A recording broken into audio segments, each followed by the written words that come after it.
Arthur Okonkwo, in goal. What is love? Arthur Okonkwo, on loan from Arsenal.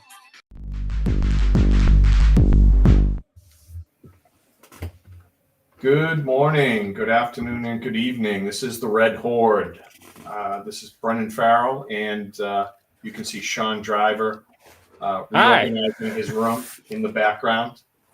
We're packing on a Tuesday, killing ourselves to get out of work and out of the hospital. And didn't get a chance. There's packing going on behind me as we're moving houses, and so it's an absolute mess everywhere.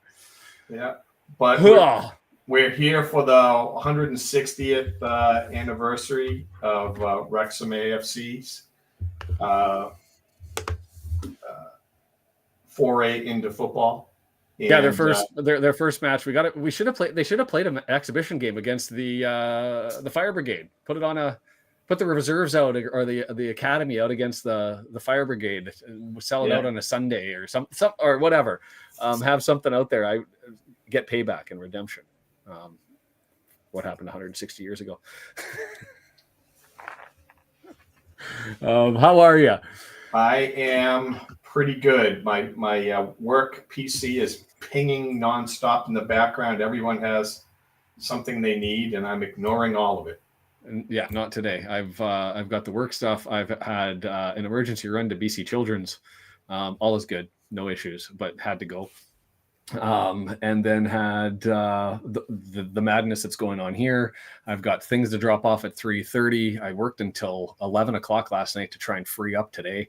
It's madness, but we're here more importantly to does it feel like forever that we've been back at the race course? It has been a while. It seems like way too many games away recently, yeah. But it hasn't been really. We were just there. I was trying to look up things yesterday. In Huddersfield, I feel a little bit more comfortable just jumping into a goal game a little bit cold, right? Because you and I have seen them twice.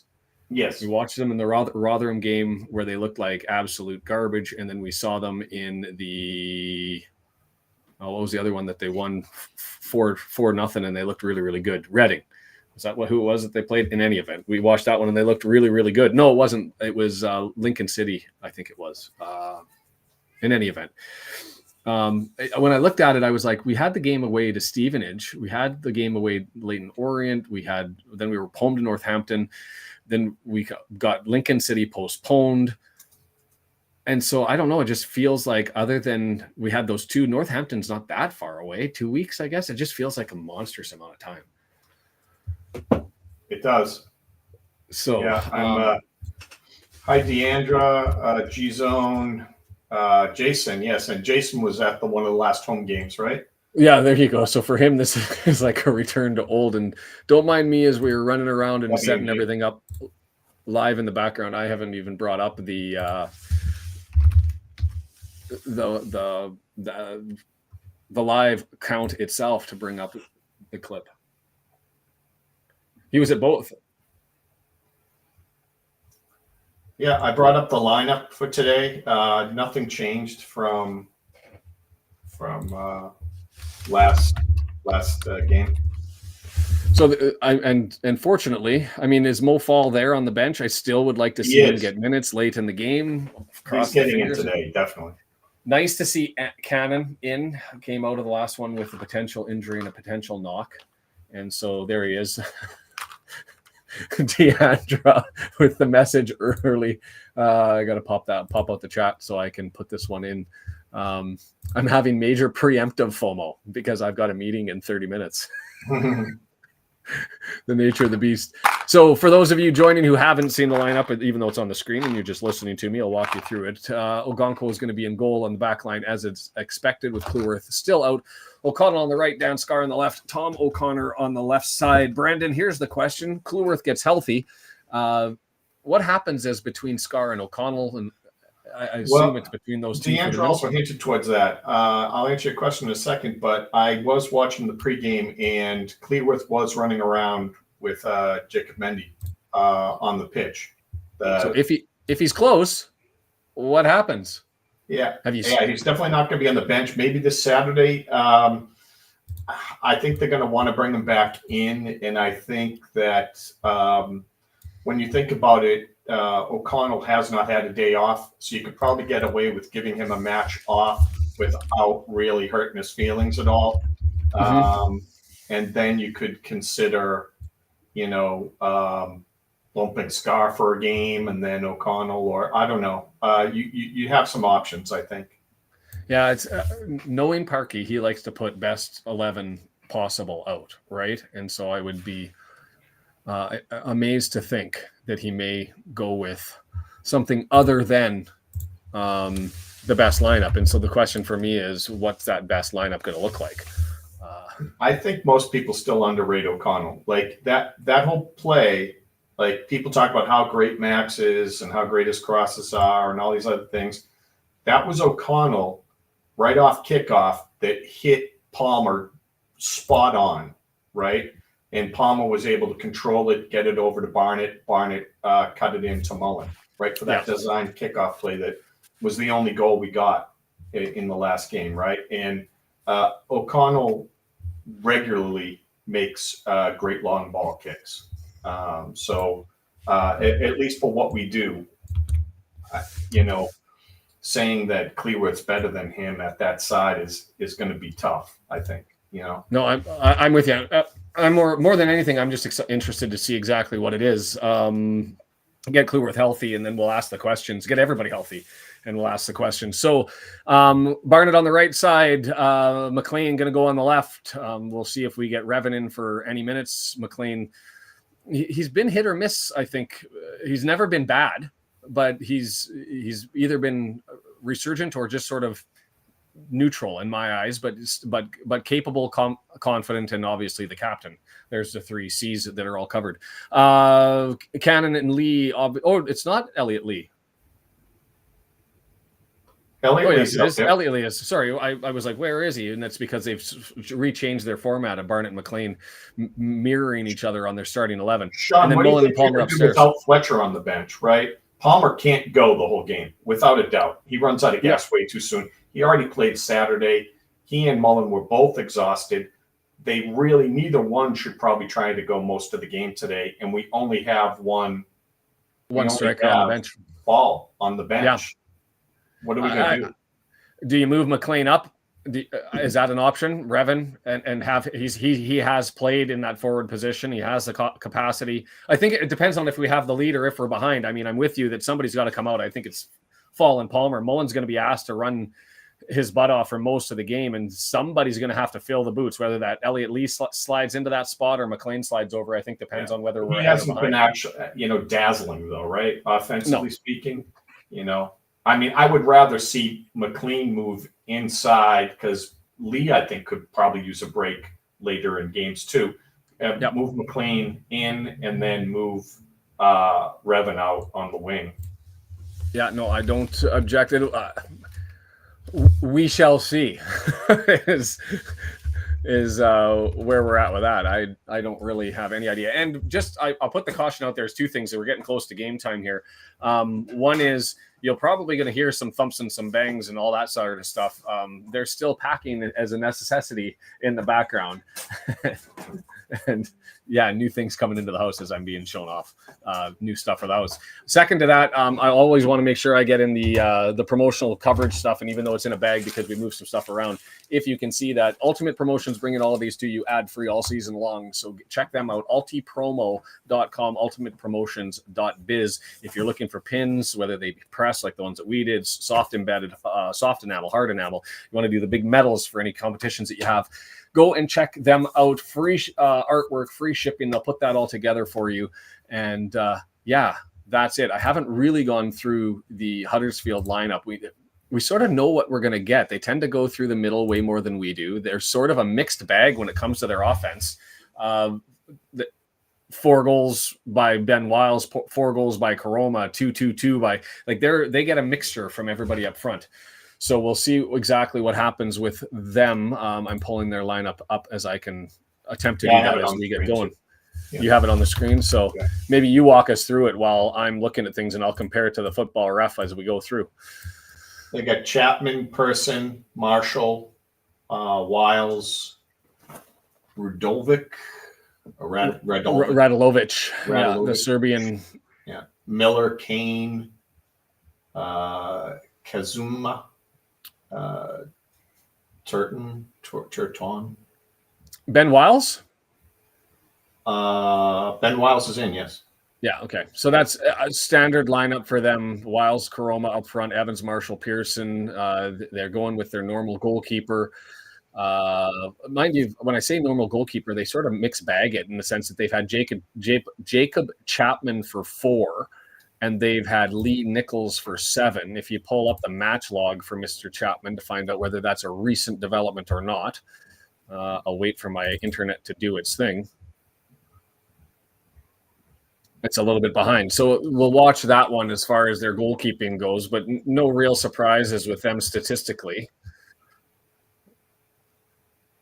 24-year-old, yeah, this will be, he's had 4 games, he's had 3 goals against. His save percentage for Chapman far lower than Nichols, 62.5% out of the 4 goals that he's in. That's 5 saves on 8 shots on target against. So not really as good a shot stopper. You usually want to see at least the 70%. You see Ogonkwo usually hovering around the 75 to 78%. So that's a significant step down in goalkeeping. I don't know. To me, Huddersfield has been Jekyll and Hyde, and I don't know which game was it that they had the 4-1 win. Do you remember that one? I remember watching it.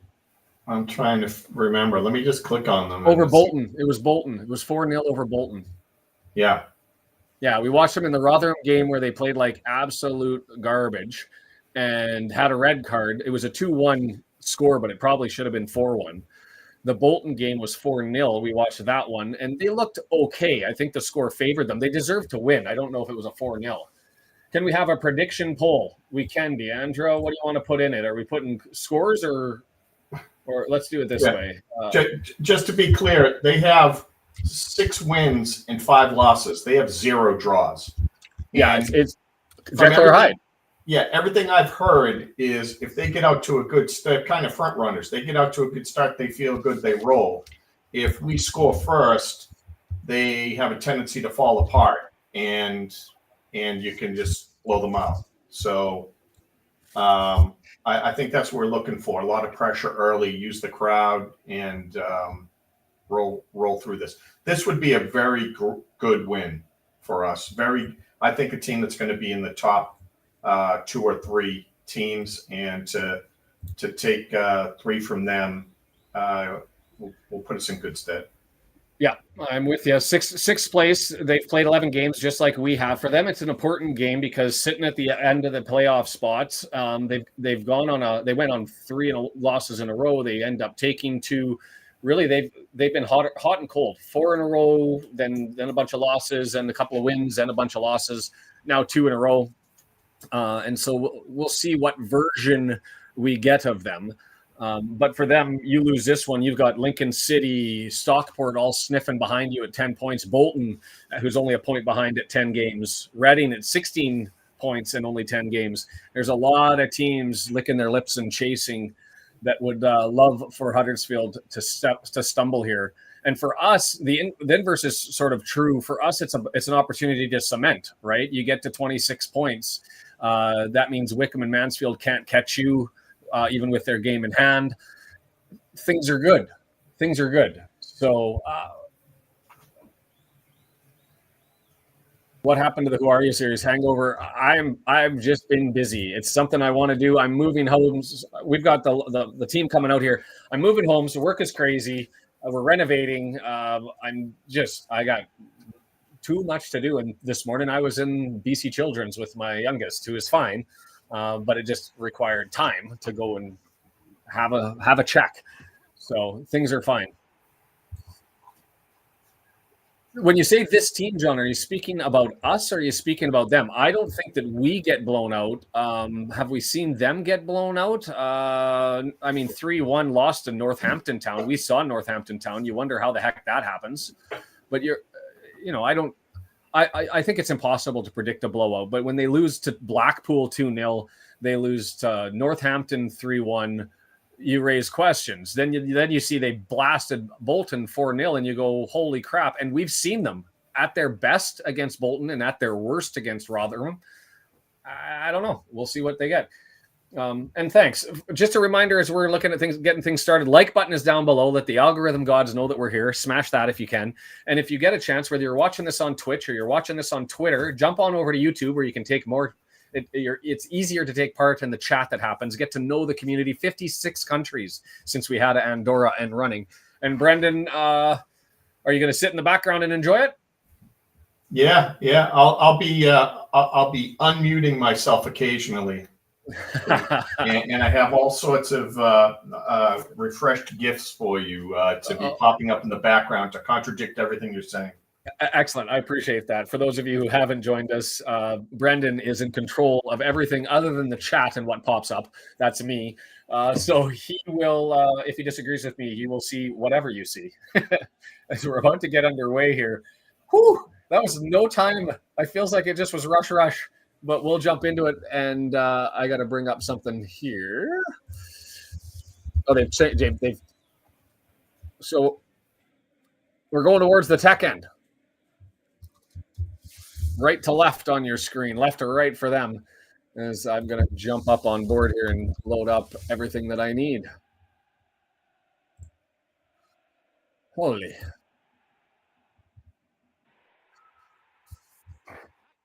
Interesting that Radulovic plays up front on their left-hand side of their 3-1-4-2. 3 in the back with Kasumu to help. And I said the bangs will be heard in earnest. So us from right to left, them in their green and blue. I don't even know what you would call that. Sea blue. Sea green. Anyways, the big question, and hopefully we're up 3, 4, or 5-0, and we get to see Mo fall, but we're underway. Mullin gets it back to O'Connell, and away we go around O'Connor.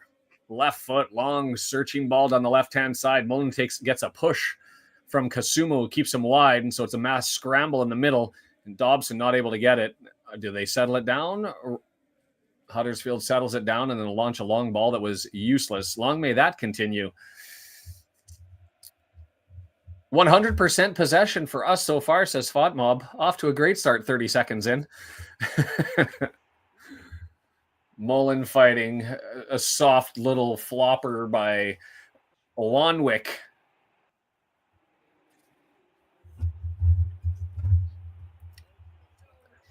Huddersfield fans in full effect, traveling also from Yorkshire.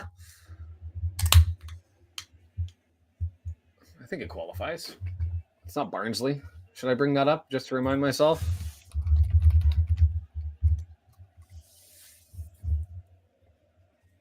They're next to the sculpture park, sure enough. West Yorkshire. Long ball headed down, chested by Palmer. Can he get control? No, I think he was looking to head it and then thought, wait, there's nobody around. I can chest this and take it. Mullin on a full run. Not able to knock it down, and the long clearance gets hammered down by Chapman, and we get control of it. Nice to see the early control through at least the back line. If we could get the midfield to secure things early, we'd be better off. But Dobson heads it on. It's still a bit scrambly as Kasumu gets it, and they've got their first opportunity. Lonwick, left-hand side, finds Miller, looking up for Wiles, their goal scooper. Miller moves it forward. Far side, switch all the way through the front of the box. Turton puts it in, misses everybody, and Barnett just lets it roll. Is he going to let it go all the way out for a throw? No, yes. Barney was looking like he was going to right foot that down the field, but instead decided to take the possession, let it roll out. Sean, I think that's Huddersfield with the noise. Yeah, I know. What do you think about conjuring some Mullin luck? And what do I do to conjure Mullin luck? I have just the GIF. Okay, bring the GIF on. If we're going to conjure some Mullin luck, I'll have no idea what this looks like. Let me know in the comments, as I'm going to bring up those. Lee with it, 35 yards out through the middle of the pitch. He's got on the left for McLean, serves it out, 18-yard box, taking on his man, crosses there, far post, down, Kennan. Oh, bangs it off the butt. Struck hard, but that was Kane turned around and took one for the team up the backside. Are we talking about groin taps? A gif? Hey, Connor, nice to have you here. Welcome. Always happy to have the opposing view and a little bit of added insight. If you've got it for the comments, feel free to let those go.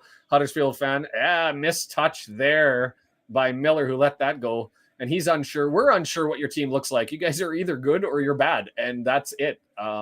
Hopefully we're able to win if you're good and thump if you're bad, but we'll see how it goes. And yes, RKO, nice to see you, by the way, as it's back to Ogonko on our end. RKO looking to run ahead of the auto promotion projection here with 3 points. The old lass on 160 years is a full house. Long searching ball. Palmer is not able to get there, just out of step. He kind of gave up on that one. I think he could have got a foot to it, but in any event, held up. It rolls to Chapman. 24-year-old Aussie, if I have that right. Not with the save percentage, but maybe with some promise. Wiles. It's an interesting formation because it seems to give Wiles free run to go wherever he wants. I've seen him on the left. I now see him on the right. And another loose ball. That's the second time that Kasumu has run and just lost the ball. Miller's lost once as well. So right now the touches not with Huddersfield, potentially a good sign. Don't ever schedule meetings during game time, Deandra. But we'll see you when you get back. And John says, smash that like button, and I agree. Huddersfield ratcheting up the possession with some kicks between their center backs, still on their side of the halfway line. The midfield stripe.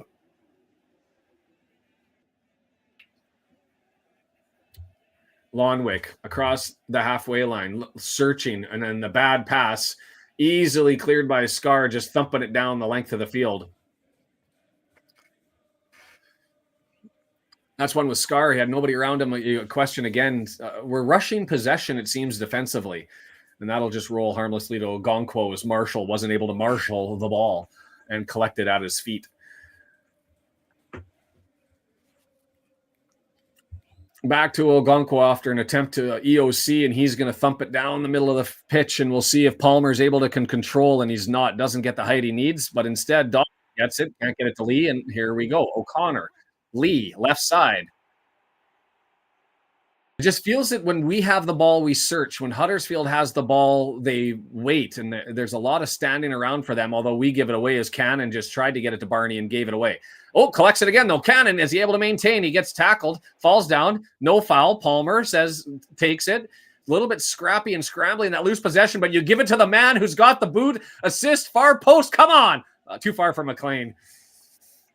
Always dangerous on the right side. Connor, if you haven't known, every time 29 has it on the right side, that's where we get excited.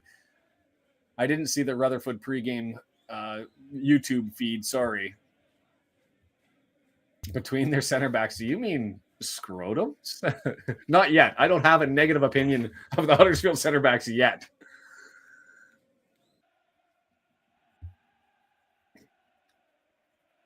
It was an interesting and good on the referee and the officials, to be fair. No call on the Cannon thing. I think it was a stumble and a jump. He got bumped into after the stumble. He let it play on. He landed on it with his belly, was able to get possession, get it to Palmer, and it scrambled over to Barney. Here comes the throw-in from Lonwick on the left side. 40 yards, 35 yards out, says Mr. Griffiths. And it goes down, and Dobson trying to get out, and we'll take the free kick.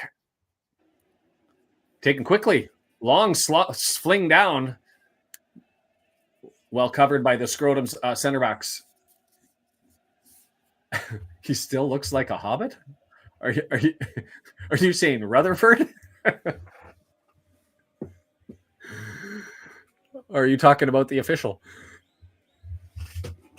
Pearson to Lees to Lonwick. The center back kickabout is on.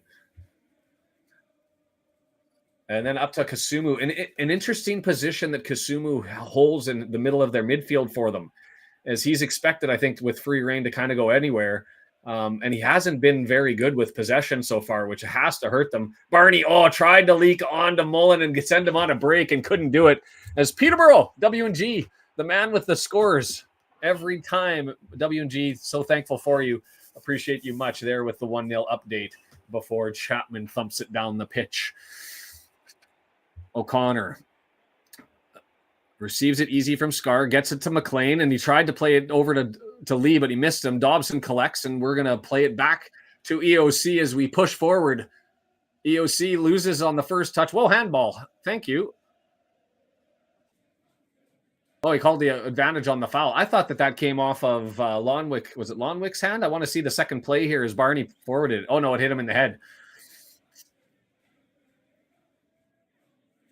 EOC a little bit fortunate there. He lost the touch. It rolls forward. He chases and works his butt off to try and get there. And I think he was stumbling a little bit when the contact was made already, but they gave him the foul. So the free kick to us, 40 yards out. And EOC says, I'm not taking this. Yes, I am.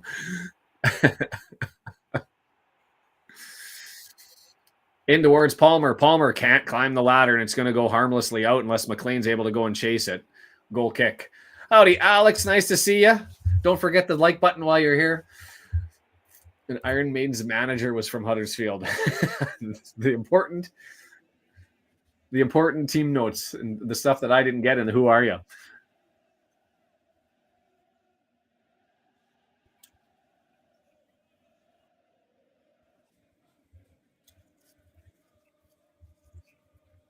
Running down the wing. Chapman gets us back underway. I was taking my time to try to get to understand the weather. If you guys know and are in Wrexham, let us know. It looks like it's raining. And I only say that because the jerseys appear wet and it's too early in the match and not hot enough, I would think, at 10 minutes to be as full as they are. But I'm looking into the crowd and I don't see anybody wearing anything. O'Connell into a battle along the goal line. He's just going to get it out for a throw-in. Huddersfield from the left-hand side going to get that. Voted for a draw, did Alex. That would be Huddersfield's first. Not going to say it's not going to happen, but certainly a rarity for them.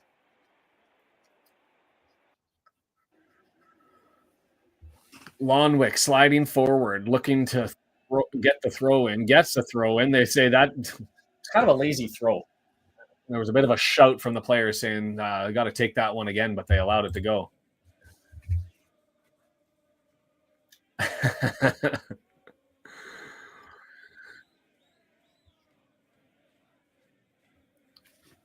Foul on Cannon. Got a little bit too much of Kasumu. Miller's going to set it up. Looks like it's right up against the goal line. I didn't see the distance full pictures. I'm staring at the ball, but I'm going to guess 35 yards away. Unlikely to get all the way to Ogonkwo unless it's helped on here, and certainly looking across the line as to where everybody's lined up. Maybe let's call it 32 yards. Left-footed into the area, bounced, bobbled, and knocked about. Pearson tried to get to it, and Red couldn't clear, and it's just knocked out. I'll tell you, there have been 6 bad touches by Huddersfield players turning over possession early. I mean, I'd like to see us take advantage of that possession and start pushing it, but lots of coughing up the ball. It's dry, no rain. Interesting. Then EOC is just working. Alex, you can take that juju and you can bottle it. We'll need it. But yeah, we need some energy out there, says Brendan. I'm not going to disagree. Huddersfield hasn't looked solid, but we haven't really been buzzing and flying. Need the tech end to step up here. Dry and calm. Thanks, Phil. Appreciate that. Scar looking to just get a clearance over out of bounds, and then it's touched and it's knocked out to a goal kick. As that was Radjulovic, the Serbian, who was trying to make a play, and it got bounced off of him by O'Connor. It seems like a lazy, almost a training game. That Tuesday night feel, the energy not really there. Ogonkwo with the restart coming up to 13 minutes in. Not a lot to talk about. Bounces over top of Palmer. Mullin not able to get it. Palmer tries to sneak in and grab it. It's a scrambly ball through the air, volleyed up. Dobson comes in, knocks it to McLean, settled down through O'Connor. Switch, shielded in, so he's got to go all the way back to Ogonkwo as they had 3 Huddersfield players forward, so couldn't get the switch on. And Ogonkwo searches for it. Long. Cannon settles it down over to O'Connor, and he's at the midfield stripe trying to look for Lee. Left-hand side, Lee now draws it back to O'Connor. Misses him and goes to Scar. Switch is on to EOC. Long ball, left-hand side, looking for Mullin, can't get there. Thumbs up saying, good one. I don't know Phil Parkinson's record overall. I wonder if Wrexham AFC Archive.co.uk has that one. If you haven't been to Wrexham AFC Archive, check that one out. Has all the records, all the team records. Dobson's doing a 2-on-1 trying to get the ball, loses it. And we'll see if we get the center back kickabout now. Curtin comes all the way back to help out, flicks it forward. And there's another, like Wiles, Kasumu, Miller, all 3 of them with a bad touch. And then another thump down the pitch, like just giving us the ball, giving us the ball, giving us the ball. Positionally and defensively, they've looked solid. So that's the tough nut to crack type of business. But if they don't find their game here, this is looking like a 0-0, 1-0 draws. Wickham, mighty Wickham, who thought they'd say that, although they're taking on Burton, so who knows. But they go up 1-0. Man, I got boxes everywhere. I can't put my feet down. Boxes behind me, boxes to the left of me. Dobson, nice little interception there. Frees it up, and it's cleared. Lonwick advances it forward, battling with Barnett. Barney, well done. Knocks it down, had 2 men there, gets it to EOC, and the swing is on, getting it to the left side to O'Connor. That's Rutherford getting...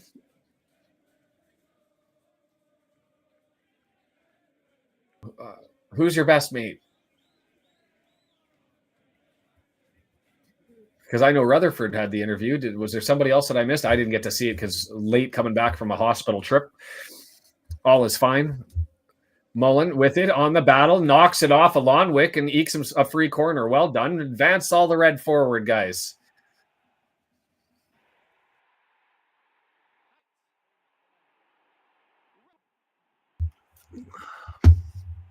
EOC. Long throw in. Knockdown. Lonwick gets control, but gives it away to Lee. Well done, Lee. A little heavy on the first touch, so he just dives forward, lands on the ball, and hooks it back with his feet. Keeps possession, and now it's Dan Scar, sort of on an island back here. 3 men forward. Searching, going to bring it back to Ogonkwo. Oh, Allen. Hey, Brian. I think it's been a while, sir. Nice to see you. And I've never noticed your avatar. I like the crest. Oh, Barney takes it from Lonwick right off the front. Barney through the 18-yard box, and it's away. Oh, good save by Chapman. Barnett, magic with the assist, decides to take that one through, strips the ball free and clear, and then and we take it quick, short, and it's up to Dobson, served up. Palmer, it's headed up and just cleared, and we'll get another corner on the opposite side. Pressure mounting, finally. That was Pearson who was able to get that one just in front of Palmer. There with the good squads up when they were near the top of the table, up in the championship. Tier 1, as it's named, Tier 2 now, but League 1, whatever term it was back in the late 70s. Referee stops the corner. Left-footed in-swinger coming from TOC, and he's having a talking to. Palmer's getting a word. Mullin's getting a word. It doesn't seem to be us, or it doesn't seem to be them. It seems to just be us being naughty, according to the referee. At least that's how it appeared to be delivered. Left-footed in-swinger. The other reminder, if you are ahead, whether you're watching on Paramount, you're watching on iFollow, there's some latency that comes from me. Remember to keep the comments low. There's a flat delivery. headed well easily, and it goes to Dobson, who scoops it over to try to find TOC, and it launched high. Well done. O'Connor to McLean. Barney service. Mullin can't get to it. Dangerous every time. Rolls to Lee, who's going to maintain possession. Pressure, pressure, pressure. Bending so far as Huddersfield. It's time for break. Palmer flicks it on to Lee. Lee running onto it. It's cleared out, and we'll get another corner. Chapman, the keeper, screaming at the referee, saying that Lee got his foot on that and it should go for a goal kick. But, it's not a corner. It'll be a throw-in for us. I got excited not being able to see into the left side. But the pressure continues to mount. Bolton likely to lose, says Kim. They look miserable. The joys of a Tuesday game in the UK, you're able to snap around and catch a bunch of games. Ooh, not a good pass. Dobson, the beast in the middle. Dobson tackles, then gorgeous pass over to McLean. Do a thing. McLean left foot. There it is. Service. And it's knocked away. And right behind him was Barney. If that wasn't headed away by Miller, it would have been dangerous for Barney. But instead, we'll get a corner. Come on, boys. Come on now. Seems like yesterday, the 70s for me. I get it. I was born in the 70s, and I was just having a moment reflecting yesterday at how fast time has gone. Haven't seen a friend since 2012 and got a phone call from him and went, my God, that's already been like 12 years? Really? Right-footed. Ooh, the high one this time. Far post. Served up. Headed. Scar got his head on it. Couldn't get up in the air because he was held, and so Scar's screaming because he was the reverse horse collar. He was pulled forward. Oh, and he had him by the forearms, too. That was Lees who went all the way out on Scar and grabbed him by the forearms and just couldn't jump up there. Barney Miller playing like it so far.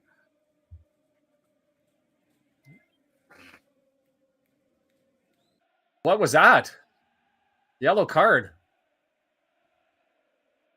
Delay a game. Delay a game by Lonwick. Sat there and then he flicked it over to Chapman and the crowd roars, and so he takes a yellow card. Stalling. They're playing for the draw in 20 minutes. That was awkward.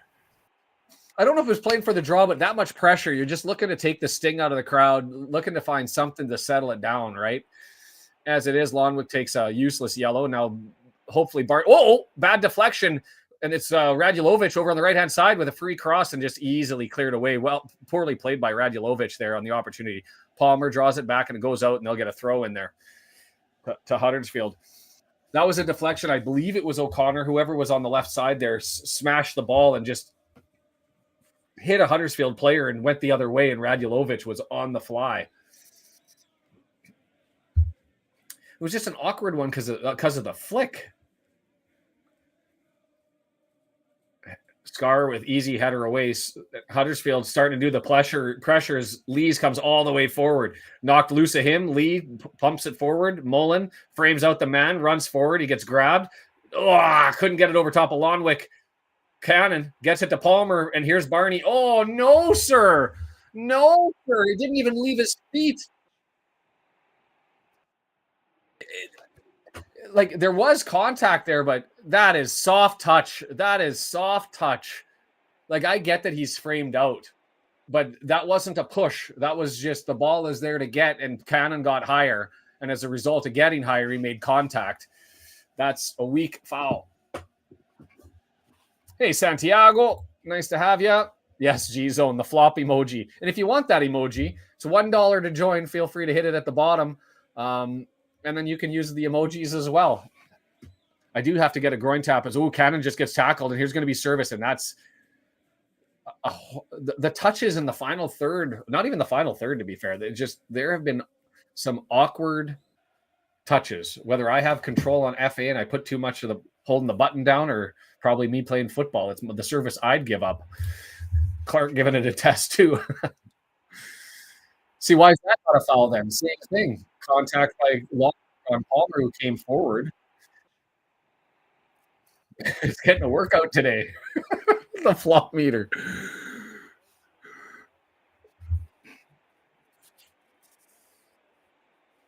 I mean, how many times can Barney win man of the match? Somebody's got to do a thing other than him, because he's had that opportunity there. He had the service over on the right-hand side. My word. Anyway, kick about in the center backs for Huddersfield. It ends up for Turton, who comes all the way back. He actually danced McLean and advanced it forward to Radulovic. Oh, Marshall, sorry. Marshall. Back to Marshall, right-hand side. Red jersey's coming back, and McLean tried to nick it off of Kasumu and not able to get it, and so it goes back to Beerson, and they'll recycle with a switch on the left-hand side. Lonwick gets it up. There's some nice play. 4 passes put together before Scar just comes up and just nonchalantly puts his shins to the ball and gets possession. Palmer heads it on. Couldn't do much with the ball, and so that'll go all the way back to Chapman. That tackle, can you call it that by Scar? Anyway, giveaway. Lee, 35 yards out. McLean trying to catch him. Where's he going to go? He's going to draw it back into the middle. Lee on the attacking, finds Cannon. Looks to Barney. Barney has it. Lonwick out. Barney, what do you got for us? Dancing. There's the service. Far post. McLean. Couldn't get on the inside. More delicious service.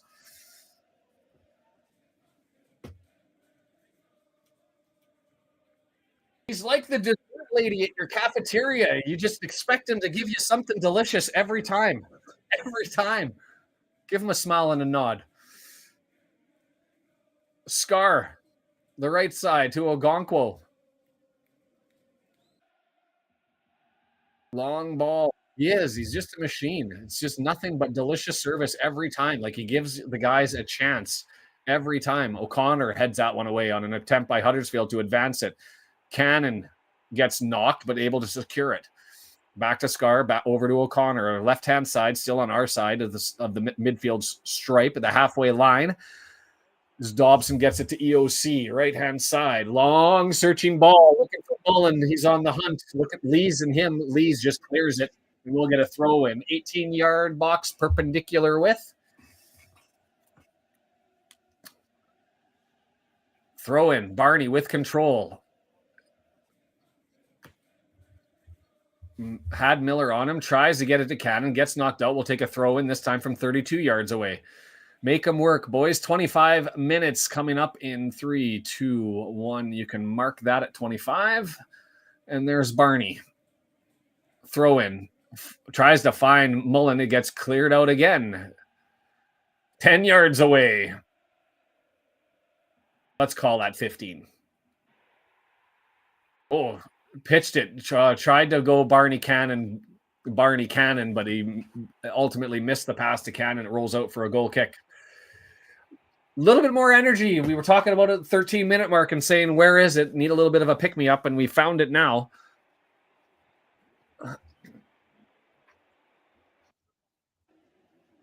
What's happening? There you go. That was my summary. 13 minutes of ho-hum, and then we've had some pressure. Barney's been serving up about 3 or 4, hasn't found the back of the net, and once he tried to run through the middle, that was the long ball, kicked down to Mullin, goes to Palmer, chasing it, it's kicked up in the air, and they've got to call that a throw-in. That was entertaining. Turton, Pearson launches it up in the sky. It looked like it went out, but when it didn't, it was coming back down, whether it was blown in or otherwise, tried to keep it in. And the referee calls a throw-in, and it's given to McLean, and it's going to go out for another throw-in. Huddersfield defensively still looks like a difficult nut to crack. Their shape looks solid. And so it's going to have to be a solid play that beats them. They're not going to give it away. Offensively, they have looked poor. The most Canuck thickest I've ever heard.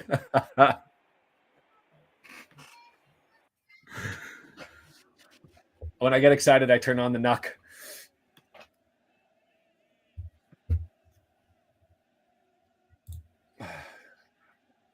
Wait till I start to turn on the Northern Alberta accent and get really excited.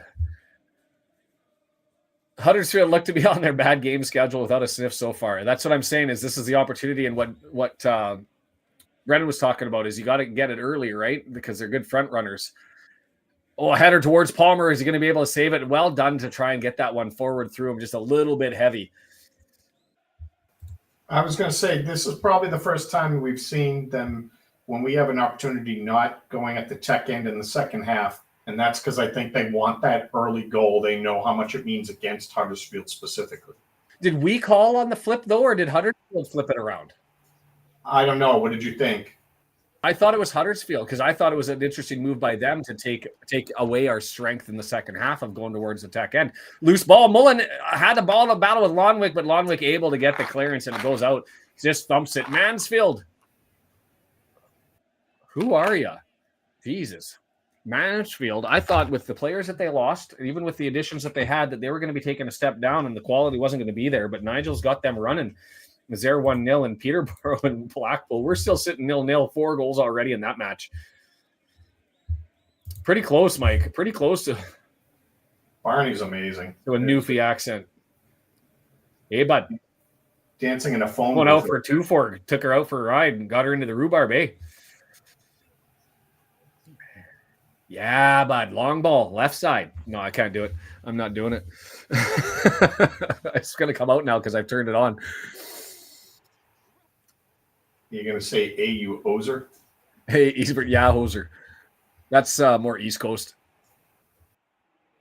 What was that? Oh, player down hurt. I was like, I missed the Huddersfield player being down, and all I saw was turn and give it away. Is I missed what happened to Wiles here. It was nothing. Someone kicked his foot or something. It was nothing. Well, it was really grabbing his ribs like he took a shot in the ribs from he up in the air. I don't know. There was nothing in that. Fort Mac. Wow. Mike needs to join in on this one just so we can get give her the old. Got to give her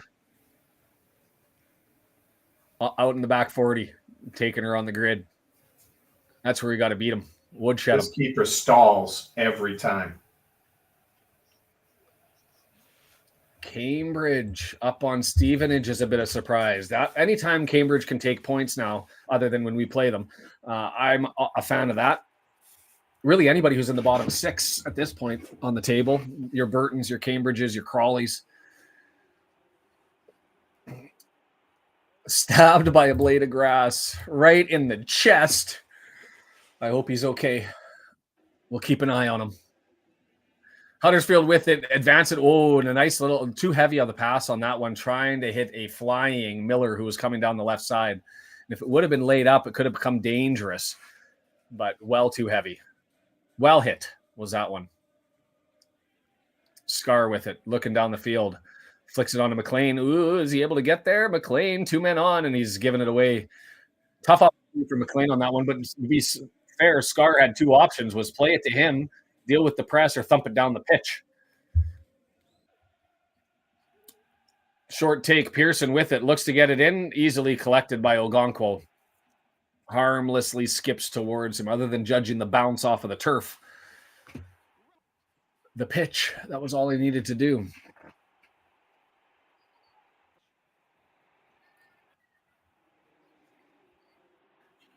Are they playing a 3-5-2? Because I thought Kasuma's got more range than that. Anyway, the 5-3-2 matching, because I don't see Turton and Miller playing a similar role. So maybe a modification, but we'll see. Lee has it, left side. Towards the middle now. Missed the sprint of O'Connor, so he's going to draw it off to EOC, who runs forward. He's got Radulovic in his back pocket. He gets it out to the dessert man. Serving up cakes, and the buzz automatically kicks up there. And, smashed one, trying to get it over top of the keeper. Well done to go out and collect that one because had Mullin on the other side. And it's thumped quickly, and Ogonkwo was left to come and get it. And he just decides, I'll clear that. And the red jerseys come flying back. Smash the like button. Do your thing. If you're over on Twitch or Twitter, come over to YouTube. YouTube.com/TheRedHorde. Hit the subscribe button too, so you can take advantage of the chat. And they've got it back under play as flicked on. Paul knocked it away and it's headed forward and just made it scrambly. Dobson with a tug of the jersey.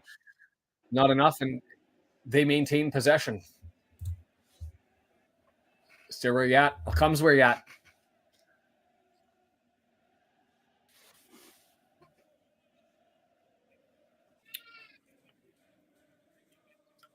Lonwick. Whoa, well done by O'Connor to come forward all the way from the left-hand side and get in front of Radulovic. It's thumped long, battle through the middle. Cannon with Miller. Oh, a throw into them. I think that was in lieu of calling a foul. I'll just say it's a throw in for you guys as Burton does exactly what we need. We are all Burton, Cambridge, Crawley part-time fans already. EOC, nice little flick up to Barney, who's able to maintain control. It goes off a Huddersfield player's header, and it collects to Lee. And Lee has McLean, leads him on left side, 30 yards out, looking towards the middle, draws it back to Lee. Lee, what's he do? Leaves it there for Dobson, who says, I'm not going back, I'm going forward. Dobson down the wing, plays it forward to Mullin and too heavy. Mr. Dobson, I love you defensively more than anyone else, but when you get involved in the offense, it's always an adventure, and we never know what we're going to get. The chat's too sober, too. Yes, that was an awful touch. Johan with the dragon flop, the dragon emoticon. Barnsley goes up 1-0 on Charlton. I don't know what I want out of that one. Probably a draw, I would think. Chapman back underway. Long ball. Lee able to get his head on it, but goes backwards towards goal. Forward. Why is that? Yes, I was going to say that's the exact same play that Cannon had with even more contact, so you'd expect to get a free kick, and we got it. Kasumu climbing the back of Lee. O'Connor plays it back to Scar. Scar over to O'Connell. Switch on 35 yards away from our goal. And O'Connell goes long to O'Connor, who's got to put some work in, and giveaway by O'Connell. Red jerseys coming back. Throw into Huddersfield. Kasumu leaving it there for Pearson, who's going to take it on the right-hand side.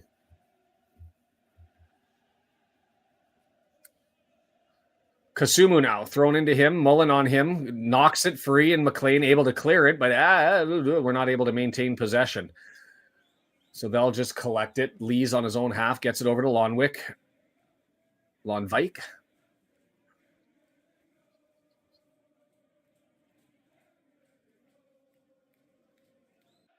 Miller with it, left-hand side, loses. I don't know what you do with Miller and Kasumu. They've hurt the team more than they've helped the team. And it's unfortunate that we haven't been able to take advantage of it as Reading goes up 2-0 on Exeter, which Exeter still don't know what we're dealing with them. Do we take the 3 points from Reading on this one, or do we want the draw? I don't know. Jeannie, how are you? It's been a minute. Chapman walks it all the way out to about 30 yards before he thumps it forward. O'Connell's there, and a flop on the ground not called, and Dobson eases it forward to Palmer in the middle of the pitch. He's got Cannon over on the right. He's waiting. Where's Barney? There he is. What do you got?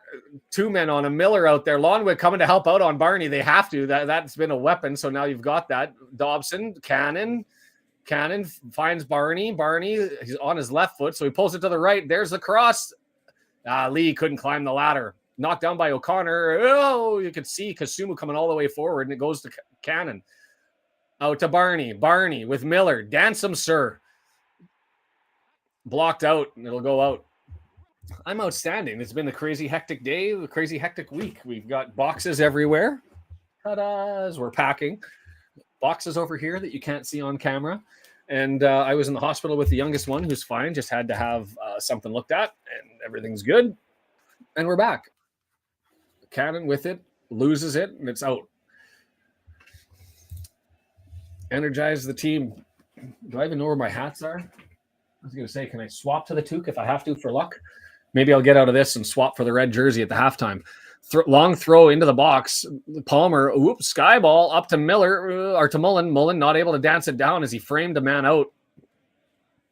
But it gets carved out, and that's Wiles able to forward it on, and Huddersfield looking to advance, but Lee comes back and nicks it. Cannon, Barney, still lots of red jerseys forward, up to Palmer over on the right-hand side. Palmer, and it gets cleared out by Lonvik. A throw-in, 18 yards, just inside, and we go quick to O'Connell. O'Connell all the way forward, and it gets knocked out, and we'll get another throw. This one from 19 yards out. Dobson with it, filled in for EOC. Dobson up to EOC. EOC tries to advance it to Barney, can't get it to him, so he's going to draw it back. Scar with it. Is he going to go to O'Connor? No. Radulovic was right there licking his chops on a mistake, so he decides to go long switch to McLean on the left-hand side, just inside the halfway line, the midfield stripe. Somebody go hit the bog.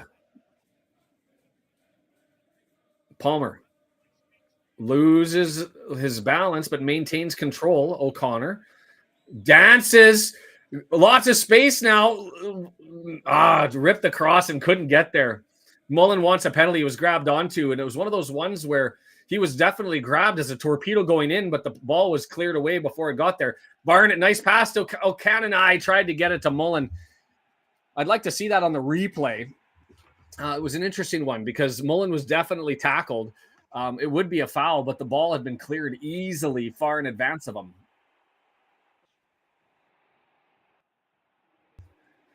How could the crowd be tired? People got work to do. Chapman with it, edge of the box, thumps it down the pitch. Is it going to go for a throw-in? Scar's waiting. Needed to get the curling brooms out on that one and sweep it out. Instead, it stays in, but we're able to maintain possession through O'Connor, and then he bangs it off of Kasumu. And we'll get the throw-in on their left-hand side. Hit that bog. O'Connor to Cannon, back to Scar.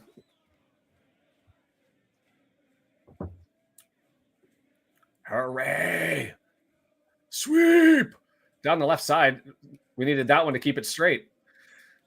Well done by McLean to keep that in, and also to Palmer to maintain possession. McLean flips it up to Lee. Lee heads it back to Dobson. Dobson loses as he has three people around him, and it's going to be Miller who steps up. And guess what he does? He gives the ball away because that's what Miller does. Take advantage. Mullin was offside. Mullin didn't think he was. He was freaking out trying to time his run. Hurry hard.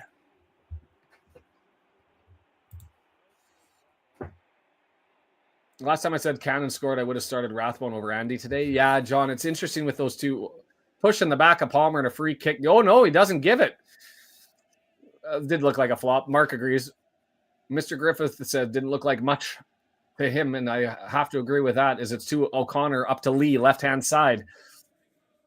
Tries to draw it into Palmer. Palmer leaves it for Mullin. Mullin in the area. It goes out, and we're going to grab ourselves a corner. Oh, no. Goal kick. Lee fed it through. Palmer wisely leaves it, and Lonvik comes over. Well, that's interesting. I thought that Lonvik knocked that out. Going to be a goal kick, and Chapman wasting time. Oh, he's got to clear the grass out of the way. The keeper's stall is in effect.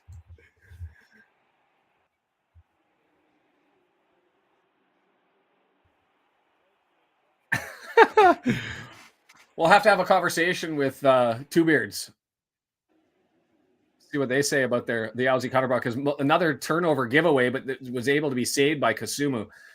Man, you look at this game and you stare at the clock at 0-0, and you look at all of the missed touches that have happened, and you think, God, how do we not have it? And really, there hasn't been a massively missed opportunity. Dobson has it. He's grabbed by the arm. And that one cleared out by Lonvik. Lonvik's been solid there. Barney's had taken advantage of him, but positionally he's been able to take it off. Watch the replay. It was off Mullin. All right. O'Connell, long throw, trying to find Palmer. Lonvik there again. Palmer flicks it over. He's got Barney who's onside. 18-yard box. Run it in past Lonvik. Tries to get it in and knocked out by Lees, and we'll get a corner on the right side. Every time Barney touches the ball, it's hard for the heart not to just start pumping a little bit harder, right?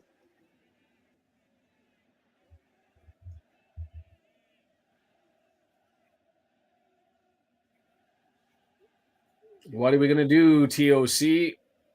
Left-footed in-swinger from the far side. Palmer and Mullin boxed out in front of the keeper. Holding their ground. Here it comes. Left-footed in-swinger, middle of the pitch. Headed away. A foul given. Huddersfield is doing a great job making this game unwatchable.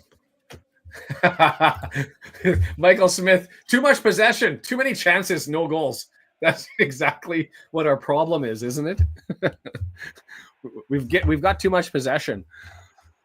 It's not our game. 56% possession for us and only 0.17 on the XG. Chapman with it again. Rightfully so. The crowd is on him, but there's going to have to be a yellow at some point. Michael Smith writing that one down. Too much possession. Too many chances. No goals. Comment of the match.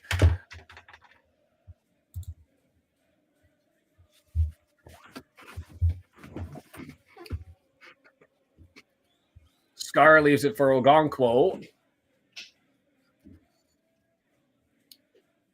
The dance, the right foot service, trying to find Palmer.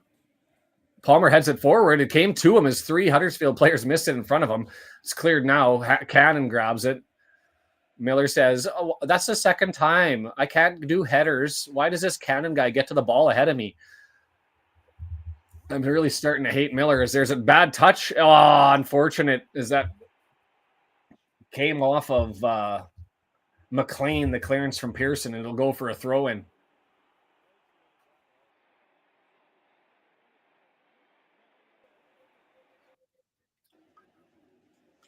Long throw in coming from Pearson along our left side, their right.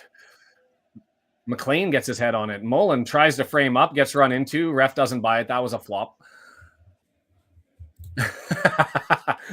XG should be given a red. It's an extremely useless stat. XG is like a bikini. It shows you some things, but not necessarily what you want. Gets it over to the right-hand side. Turton, entry into the box, and that was the first opportunity for Huddersfield as Radulovic had a chance and got it wide.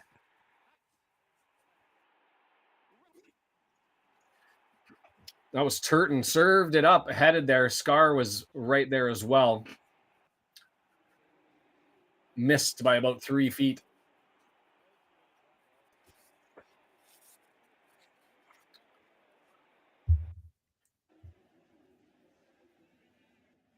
Birmingham up on Bolton. Wickham and draw even with Burton. You got to give that one. They're not okay. That one I thought was a foul. I thought Mullin didn't go down, or at least there was enough physical contact for him to go down easy. But the referee maybe watching some game film before this one, recognizing that Mullin has a tendency to go down early, that yes, needs to cut it out, that even when there is one, it's not being given because he's flopping too frequently. What? Foul given against Dobson? He headbutted somebody with his head.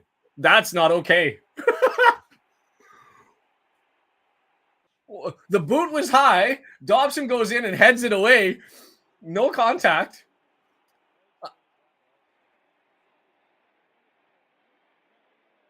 Fascinating.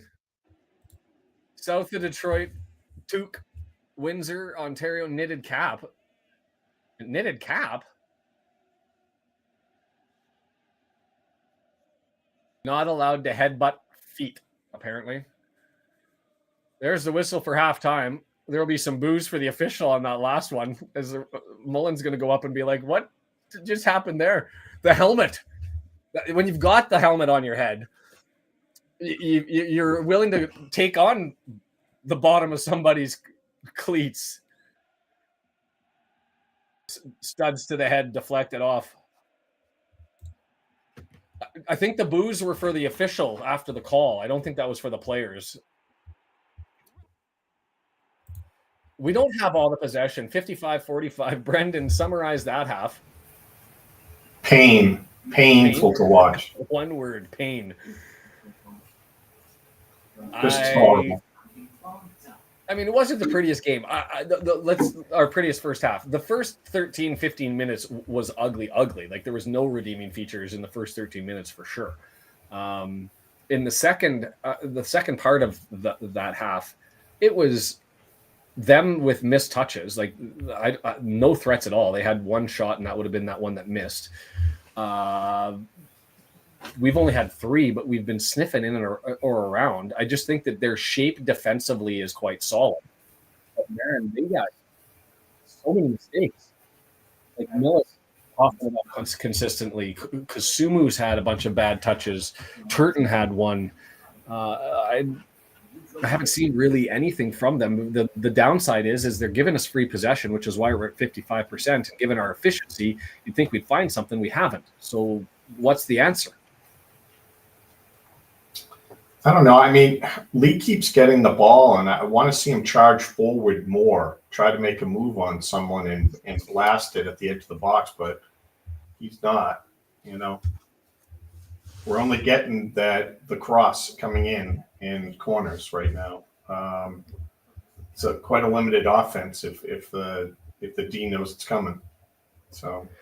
Well, we saw that they had both Lonwick and Miller out on Barney on that one instance, and rightfully so. The exit valve to that is move it to the middle of the pitch, and it was Dobson who came up, or no, it wasn't. It was Cannon who came up and got the pass, and then played it back, and they did it again. And when 1-on-1, he was able to do his thing. Mike with the comment here, ref didn't like that Dobson was inspecting cleats with his job. Yeah. Inspecting cleats was his job. All right. I think we need to get more men up there and get that defense to collapse, and maybe get a center back, way up the pitch, trying to either slice it in or blast it home. Our guys just aren't getting open. We don't seem to have enough men in the box, and we're not doing anything in the midfield to take it to them. So. What do we do about Mullin and his antics? Like, is this the perfect representation of a game where a guy with a reputation for flopping isn't getting calls that should be given? Because I think that, well, at least one of them should have been. Yeah, well, that's the problem when you're always looking stupid, like obviously faking it. Then when something does happen, no one's going to give it to you. Yeah, Chicken Little.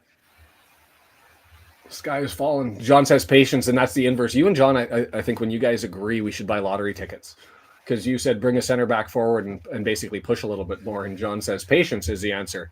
They keep playing like that, we'll get a couple.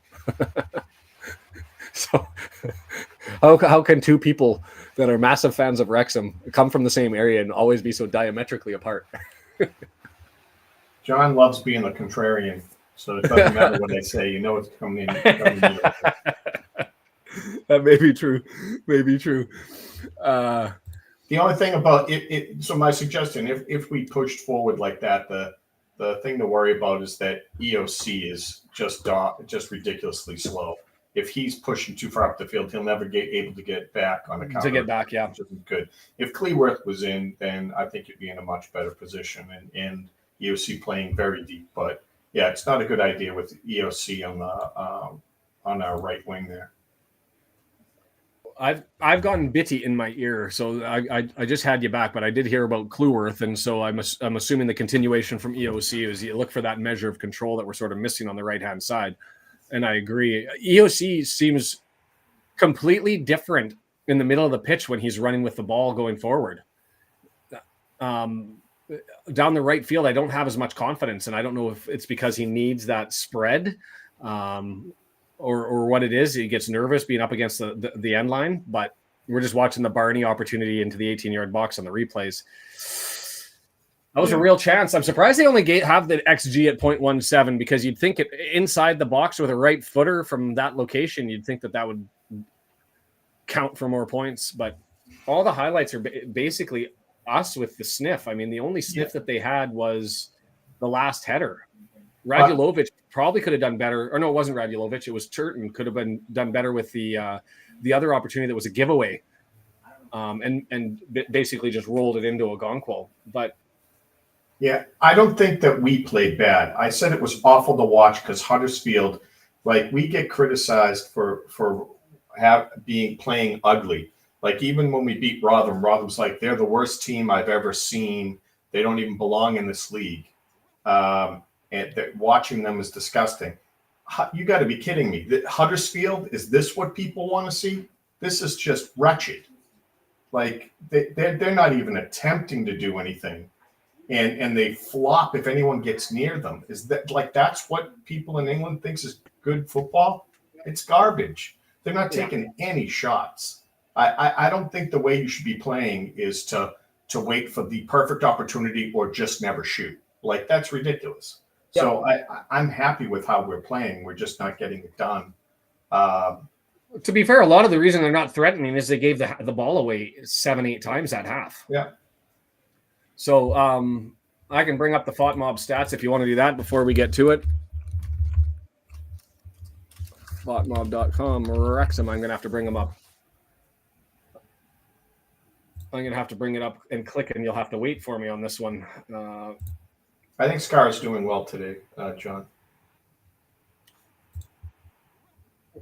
I'm still Mark's talking about the foul and trying to figure out how that was called the other way, and I'm still baffled by that one, but that'll be a fun one to quarterback later. So the stats: 55% possession for us, the XG 0.04. There was a game earlier on where I said we're the other side. I can't remember what game it was, but I was like, that's the lowest XG I've seen at the half at 0.17. We're at 0.17, and we're ahead of Huddersfield at 0.04. 3 shots, 1 shot on target, no big chances for either side. 70% pass, which is better than it has been recently. We've been in that 52 to 56% at times. So we're at 70% with 163. So that's on par roughly for our league average in the low 300s. And so as far as expected goals, 0.16 from open plays. So nothing really from the 4 corners. They've just given a 0.02. As far as defensively, lots of clearances for them, obviously, with the 12, and then just the 1 keeper save, that being the opportunity off of Barney's foot. Just turning to the league table then as it sits. We know Birmingham's going to be ahead of us with another 3 points. As it sits, Mansfield 1 point behind with a game in hand because they're up 1-0 in their game against Wigan Athletic. Wickham, they're even with Burton, so they've sitting there still with a single point at 21 points and a game in hand. Barnsley, that's that game against Charlton that do we take Charlton with wanting 3 points so that it puts them at 20 rather than Barnsley at 21? I think I would just want to draw there. Set them both at 19 points or 19 and 18, I guess, points and call it a day. Huddersfield obviously drawing with us. Lincoln City sitting even 0-0 with Crawley Town. I'll take that as a result. If Crawley can find one at home, that would all the merrier, even better. We'll see what happens through the half for that one. And then Reading obviously up 2-0 on Exeter City, which is an interesting one. It draws Exeter all the way down into 9th position, which I guess is helpful. We'll take that one as a swap and a trade. And then Stockport. Is the slide on? It's an interesting position for them to be 0-0 with Northampton at home. That you'd expect for them to get the 3 points out of that one. I think I definitely take a draw if I can't get a Northampton win on that. But sitting at 18 points, then that would be 5 games where they've gone with just the 1 win. Call it. They haven't lost in 4, but certainly they've draw isn't a way to get success, especially when you're taking Northampton at home. Peterborough, the only other real big one, they're 3-1 up against Blackpool, and that's where we're at. So I'm going to take a moment here. If you just want to chat for a little bit, I gotta change my jersey and maybe change the mojo. I feel like I need to do that. So I'm going to take 2 minutes. Do it.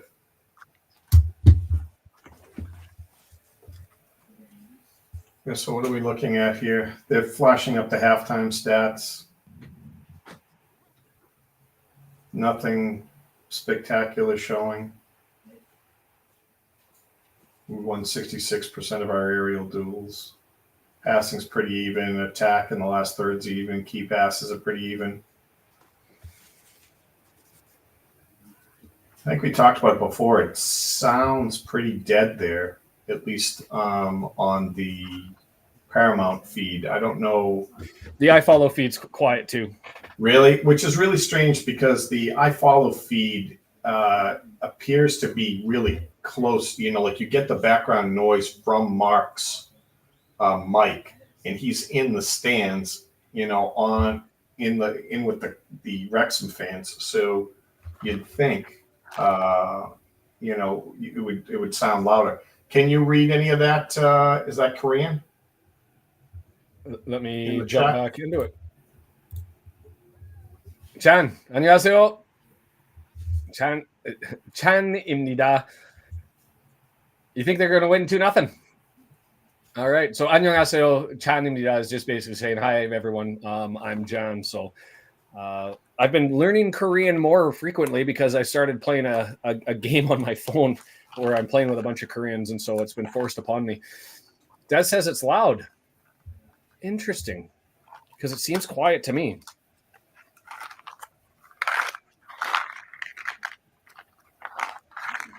And John, you're going to have to tell me, are you like actually in Korea? And I had the most amazing phone call. You know how you get one of those ones out of the blue.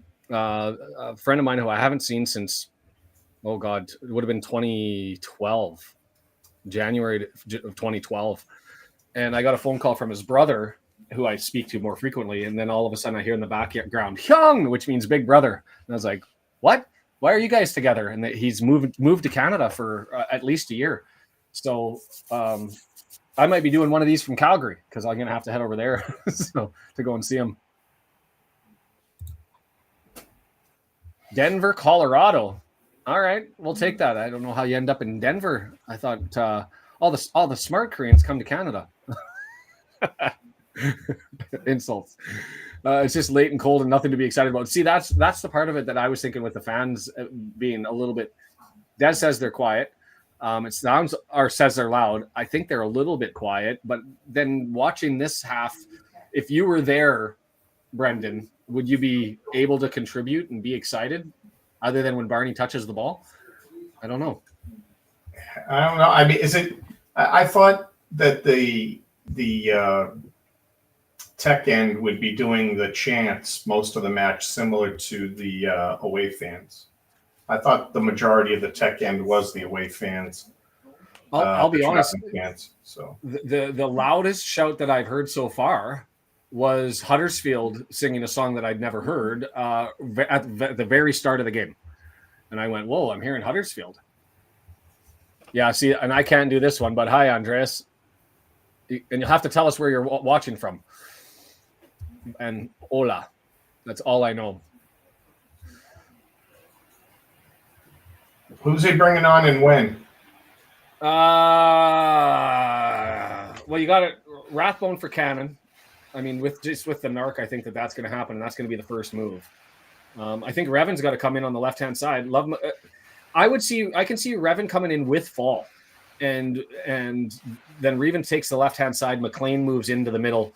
Fall moves up, and then at some point late in the match, you'll have to figure out what you're doing up front. Who gets the first goal? Mullin, Lee, Klein, and Palmer. All right, let's put that one up. If there's any way that they can run into Chapman without getting a red, I'd love that. It has the time wasting, the momentum killing. Who gets the first goal?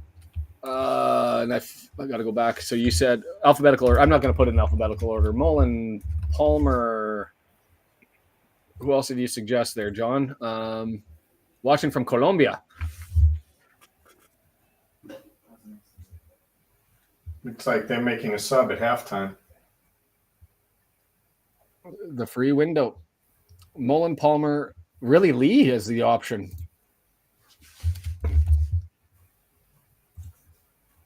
That'd be a bold move.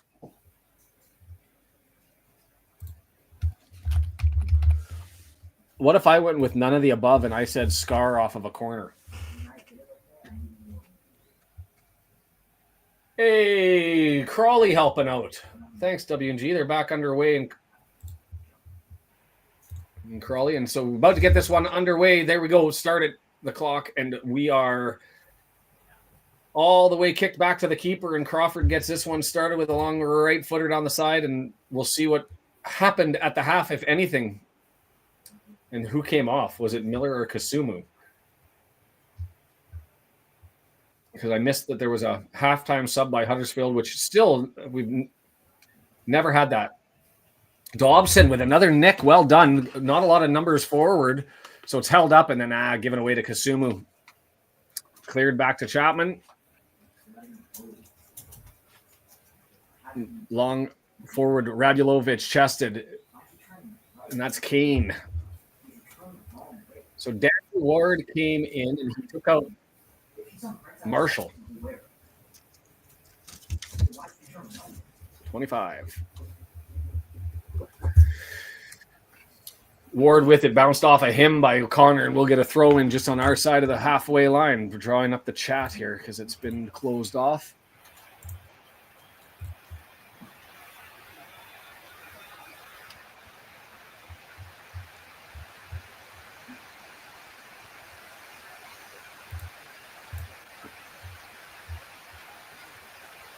Two weeks for Fletcher. Ooh, EOC, sly little play under pressure to kind of stab that one forward, and it gets skied and cleared, and Huddersfield's going to collect it. Leave, trying to get it to Mullin, a little bit slow. We're playing ping pong with the halfway line. Lonweek with it. Misses it and gets it to Palmer. Palmer, he's going to try the switch. Not enough on it. And they give it away to Dobson. Dobson, right-hand side. Headed away, Cannon knocks it down, gives it up to Barney. Barney's got him, tries to advance it past Miller, can't do it. Miller gets control, spinning with it. Ooh, Miller. Composed, actually, for the first time I can say that about Miller. And Chapman, low.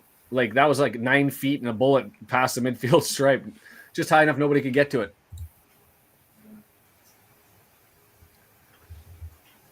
Old age. I need me some injections for my knees. Ogonkwo back underway. Lonwijk puts it up in the air. Dobson heads it the wrong way. Whoa, danced. Oh, flop, flop, flop. That's not a card. The arm went out, but he started going to ground even before. Thanks for joining, Andreas. Appreciate that. Friendly reminders, like button there. If you're watching over on Twitch, you're watching over on Twitter, make your way over to YouTube, slide into the chat, give us a subscribe as we should be. Does O'Connell know the second half started? He's playing horrendous out there. I don't know, a little slow on that one, but I thought that one was he flopped into the contact. Like, yes, the contact was there, but weak. So Kasumu comes out for this one, going to be a left footer. He's going to play it quickly through, straight up. The ref blew it down and brought him back, so they'll reset.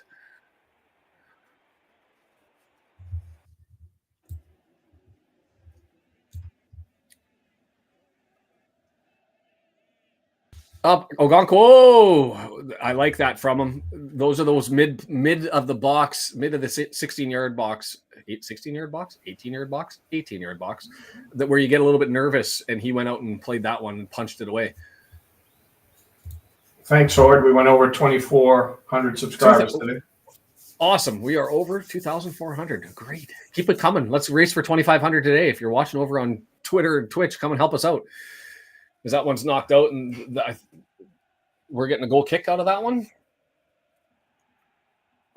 And there's the Huddersfield fans. See, I hear more Huddersfield fans than I hear Wrexham fans.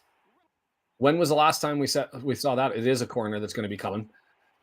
Kasumu, left-footed in swinger. Lonwick up, battling with McLean, and the referee comes forward and says, settle down.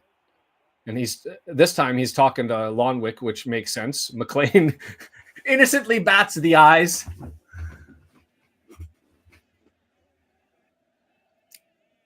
Whistle blown. Kasumu moves a blade of grass. The priorities. Flat, short, and headed away. O'Connor goes out there to pick him up as it comes back into the box. Dangerous. Palmer, well done, goes up and gets it. That'll go for another corner. It was an important one because he had to get around the shoulder of the forward that was there. Otherwise, it would have been a bullet that was coming, and he was out of position as that was the new guy, Ward, who looked like he had the line on it, and Palmer out of nowhere knocks that one free. Adam Hercheg, the referee, left-footed in swinger. This one high or near post, up in the air, headed away by EOC, and it bounces around before it's cleared, and it rolls all the way out as Kane gathers gets it back over to Miller, into the box, into the area, and Cannon with a thump, and that one's volleyed away for a throw-in right next to the goal line. Wickham.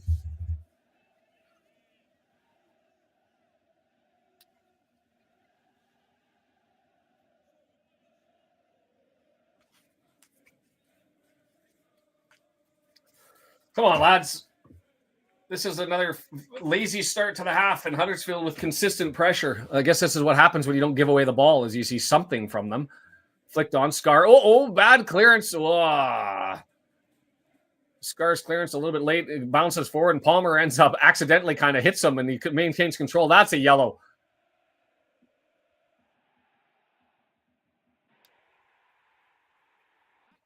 Same circumstance, same situation with a little bit more contact as to what O'Connell just did, going the other way. I would pronounce that Sao Lourenço do Sul in Brazil. Welcome, Glover. I've been a Huddersfield supporter for 60 years. My advice to you guys is there's more to life. Good on you for suffering through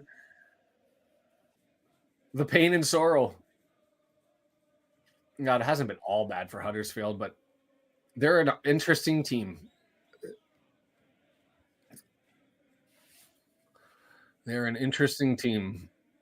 O'Connor, long ball, left-hand side, looking for McLean. Can't get it to him. Mullin was there, but Palmer steps in front, but not able to maintain control.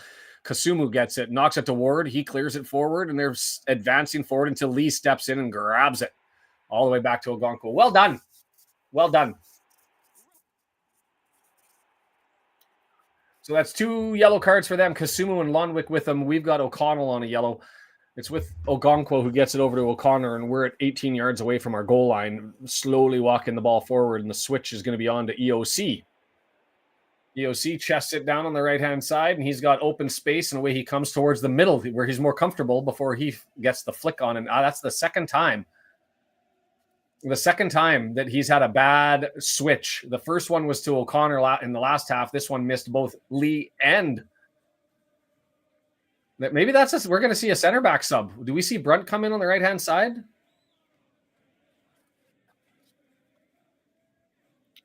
Barnett, long ball, trying to find Mullin. Whoa, interesting by Lonwick. I thought he had space and time to settle that down, but he heads it out, and Mullin grabs it, waits for Barney, and we'll move some red jerseys forward.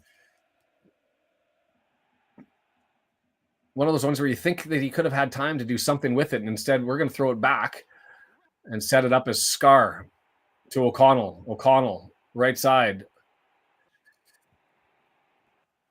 That was Wiles that was brought the pressure on that one, and it gets it back to Scar, who puts it forward, and Lonwijk with a heavy first touch, and Palmer tackles it, clears it, and it's going to be...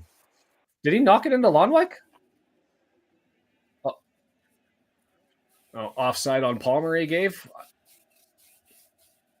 Lonwijk, a couple of nervy touches where in the first he looked pretty solid. Wigan draws even with Mansfield.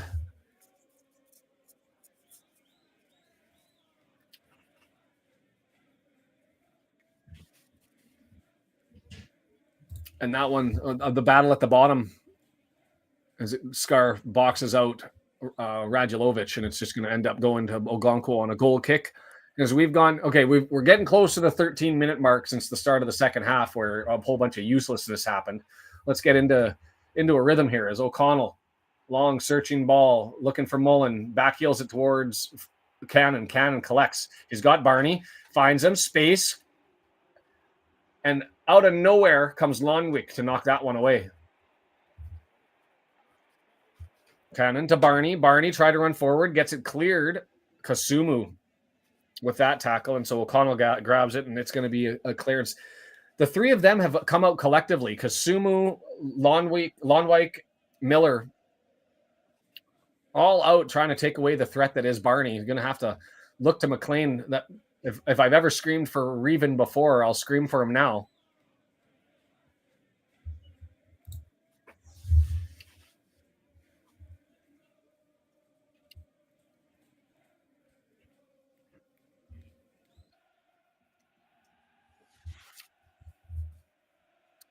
Kasumu with it. Gets it on over to Wiles. Wiles from the back. Draws it to Lee's in the middle of the pitch and gets it over to Pearson. Pearson, right-hand side. A little bit of kickabout as they're advancing the ball forward. Yeah, I definitely agree with you. Well, they haven't had any turnovers. And when you have the turnovers, you give away the opportunity to do exactly this as they do a 1-2 combination and get it into the box and it's forwarded onto Ogonkwo. So in the end, nothing came from that, but that's the benefit of not turning the ball over. And unfortunately for us, they seem to have found that touch a little bit more.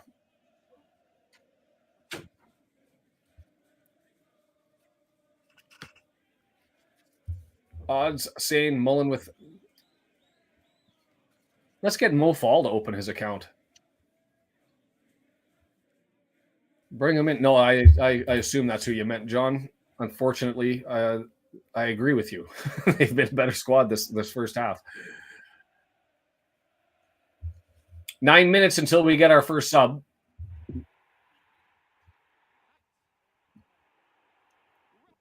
You could play Football Manager with him and just, it's like they've set the macros to happen. 65th minute, 73rd minute, 80th minute. O'Connor tries to get it forward, headed away. O'Connor with it again. He's undercut, but whoa. There's a foul. McLean with no flop, just trying to sit there, gets grabbed, doesn't go down, and the referee fortunately gives it to him, and O'Connell steps over the halfway line and then puts it forward to Mullin. Mullin flop. Come on, Mullin. Stand on your feet. Like, he went down. Nice tackle by Lee. Couldn't get to his feet in time to be able to save it, but well done. I'm just tired of, like, Mullin flopped into the contact and tried to draw it. And you already know that the referee's not giving it to you, and he's identified it. Stand there and try to knock it down and maintain possession. Try it. Who am I to criticize a guy who's scored over 100 in red jersey? Dobson, well, Cannon framed away the defender and allowed Dobson to go around him. Dobson, though, gets caught up from behind. Is Palmer able to save it? No, but it does go out, and we'll get a throw in at the halfway line. Reading still up, but only by 1 now on Exeter. I'd rather Reading win that one. One of the only ones where I would hope for a 3-pointer. The rest can all mostly go for draws. Charlton, in their match, I'd take a draw as well. It's Mullin not able to get to that one. It goes to Chapman. And he's going to wait for somebody to come forward before he grabs the ball, and nobody's coming forward. So grabs it and plays it. Chapman. Long ball through the middle of the pitch. Dobson racing for it, not able to get there. Sorry, Lee racing for it, not able to get to it. Comes free, though, and Cannon, nice little flick to himself, right footer. Trying to lean on Mullin past Lonwijk. Didn't have the pace. Chapman collects from Lonwijk. I've liked Lonwijk, to be fair. No subs yet. We're still 6 minutes away from the 65-minute mark, so we won't see anybody. Nobody up standing, nobody up warming up, running along the side of the pitch. And so Pearson with it at the halfway line. Up to Kasumu. Kasumu turns through the middle of the pitch and gets it over to Wiles. Wiles, left-hand side, just outside the 18-yard box. Now they're there. Here comes the Miller into the middle of the area. Serves it up for Kasumu. 20 yards out. Over to the right now. Dangerous. Pearson slides it over to Kane and all the way over to Turton. Turton. Back to Pearson. Pearson. Kane. Turton. Kane. High ball into the area, and Scar just knocks it away. 18-yard box, so still free. Ogonkwo collects on a soft little... The finish, just not there.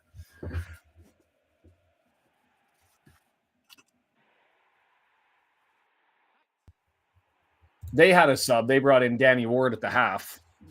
Pulled out Marshall.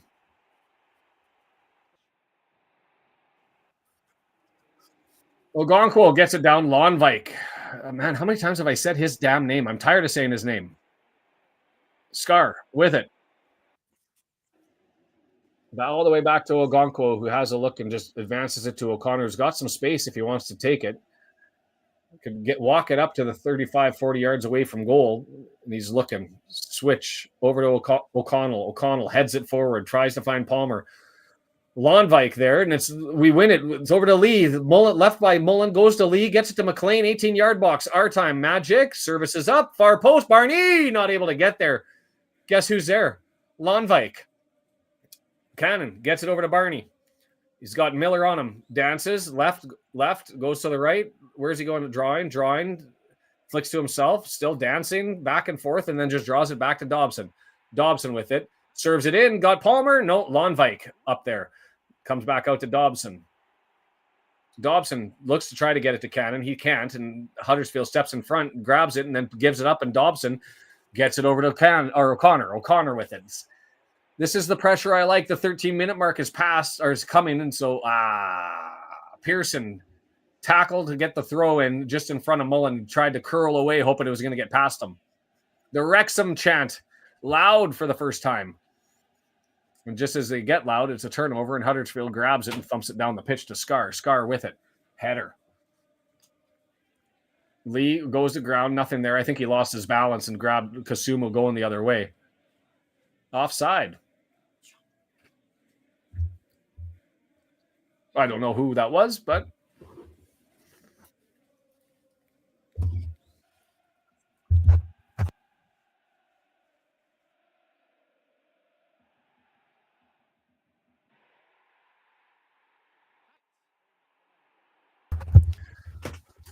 don't mind me as we just deal with some stuff here. Pearson's got it on the right-hand side over to Lease. And it goes back to Chapman, and nothing happens while I hand off a bunch of necessities. Lonvike with it. Dobson tried to nick it away, not able to do that, and Lonvike advances it forward, and here comes Wiles going forward. No foul given on that one.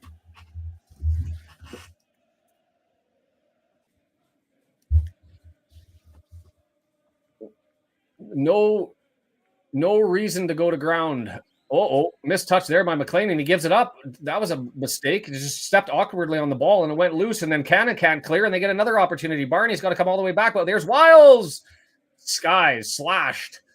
It's good. It wouldn't have even been goal. That went to the left of the uprights above the goal. So missed the net, missed the field goal, get absolutely nothing out of it. As that one skied well wide on a spinning ball that rolls just beyond his left foot as it was coming forward.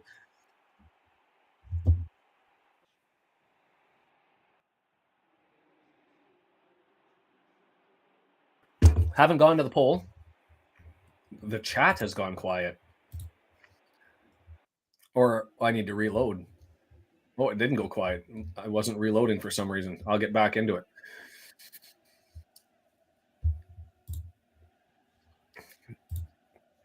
Mansfield takes the lead against Wigan again. We need to find some points here. Burton able to tie it up with Wickham, though. We'll take that. Where there's good news, there's bad news. Yeah, but John, that's a little hopeful. I just want to get 3 points from Huddersfield today.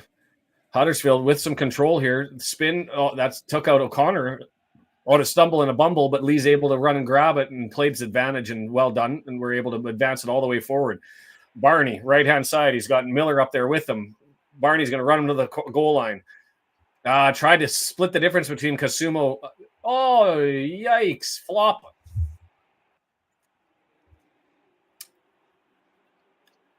"65 minutes coming. What's the change going to be as Kasumu goes to ground?" Professionals taking the fouls. The ones that look like they might be a foul, I'll hit the ground and it'll be one. Chapman directing. Time. She's a ticking. It does have all the stink of a 0-0 draw. Chapman thumps it. Long ball. O'Connell's there. Gets his head to it, but it goes towards the middle of the pitch, and Huddersfield's able to collect it. That's Kane with it. Leaves it. Kane has it now. Turns and draws it all the way back to Lees, and Lees goes to Lonvike. Lonvike over to Kasumu, middle of the pitch, 40 yards out. Draws it back to the midfield stripe. Lees over to Pearson. We've gone past the 65-minute mark. No sub. Nobody up. It's just parking, standing. The players all bibbed up behind them. Barney not able to stab it away. And it goes over to Miller on the left-hand side. He draws it back to Lees before the pressure of Cannon gets to him, and Pearson now has to deal with Lee. Pearson plays a 1-2, and he gets past Lee. They're running forward with Pearson over to the right-hand side. Here comes the cross. Driven flat. And it's still with possession for them. 18 inside the 18-yard box. Up, over, scaled. And it's going to go out, and it should be a goal kick, I would think. Did they just point to the corner flag? Let me watch that one again. Headed. Oh, it came off of our head. Came off of Barney's head and then spun out. Throw in Lee.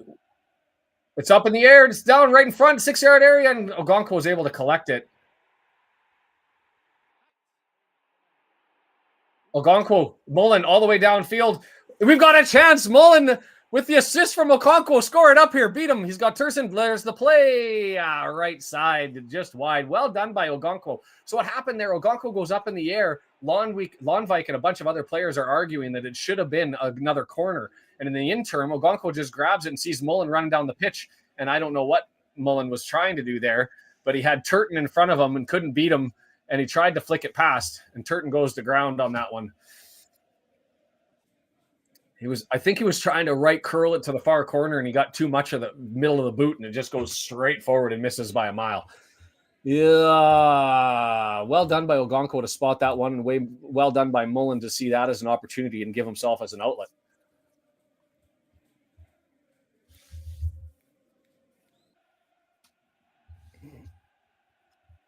While we have stoppage with the treatment, let me remind you, all these games being brought to you ad-free by Ultimate Promotions. UltimatePromo.com, UltimatePromotions.biz. If you are a sport pin trader, if you want to end up making something that you can end up swapping when you go on trips, you're looking for something like this.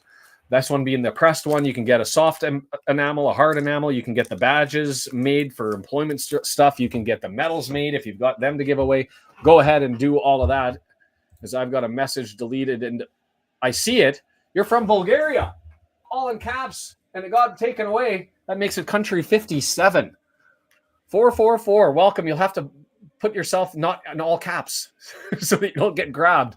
But thanks for joining as we have a Bulgarian to add to the back. The second sub there, that's Turton comes out. The injury, Mullin broke him. And Spencer, a brilliant name, even if it's a last name,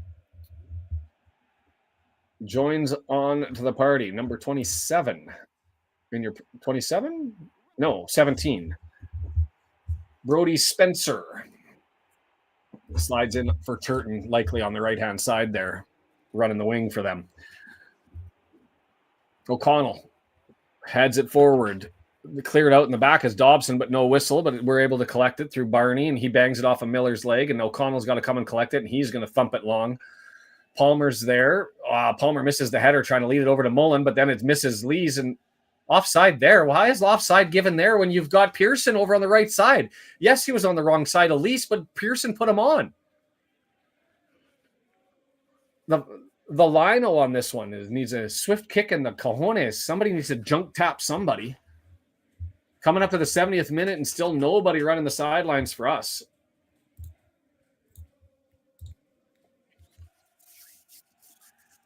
I hope they get, well, I know we're going to get one to the championship at one point, whether it's this season or next or the one after. I mean, we're going to be in the hunt here for a while. Too much turnover and too much optimism. Into the box, into the area, and O'Connell comes all the way over and is able to head that one away. And that's a handball on us. And woo! Accidental handball as Cannon was coming down and it bounced off the ground and hit him on the rebound coming up. But they don't give it, and it gives Cannon the opportunity to clear as we have a player splayed out on the middle of the pitch. Chapman with it. Is the injured player up? He is. So Kasumu able to play it. I have heard of Sofia, and I don't know why. I think they've done some European stuff. anytime I see like the CSKA, and this isn't true, but it reminds me of, good turn, and Ogonko has to make a save. Peterborough thumping the crap out of Blackpool. CSKA, I instantly think of Eastern Europe. I don't necessarily attribute it to Bulgaria, but yeah, accidental handball on that one, not given.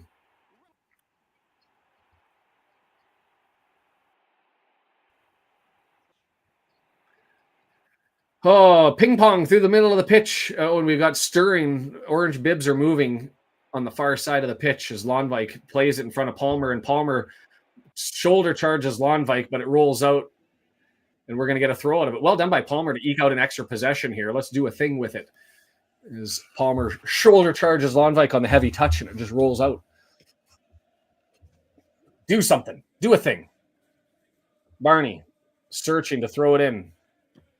Still searching. There's a throw in. Finds Mullin. Mullin plays it back to Barney. Barney has it 9 yards out. He's got Miller on him, dancing, looking.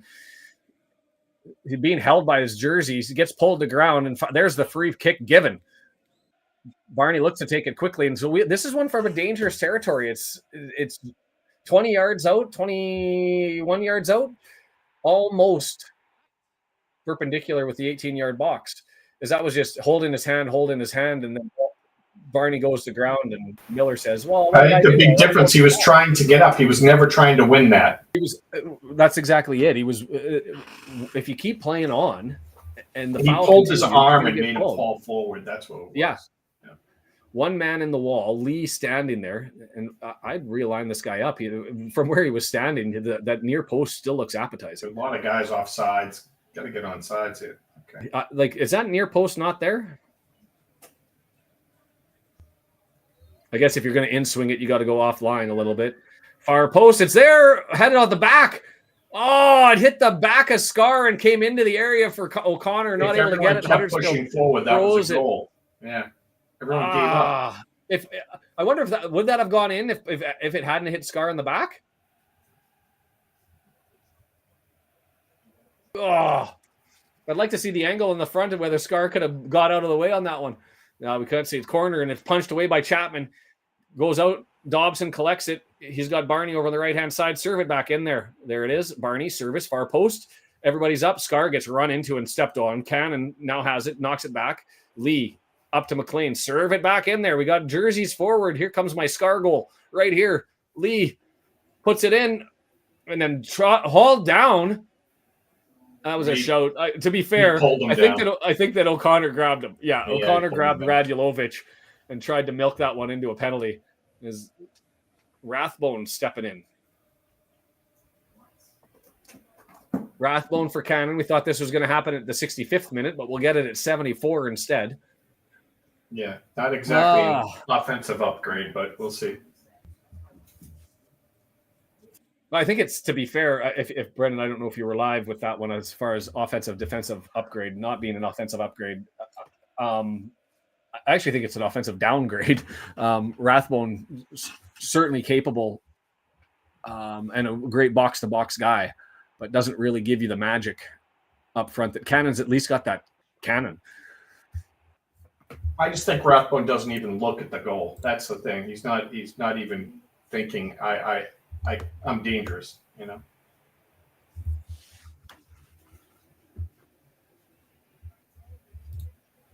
Never change your logo. Miller's going to get a card, yeah. There's to Rathbone. Whoa, tackle. Miller gets a yellow card.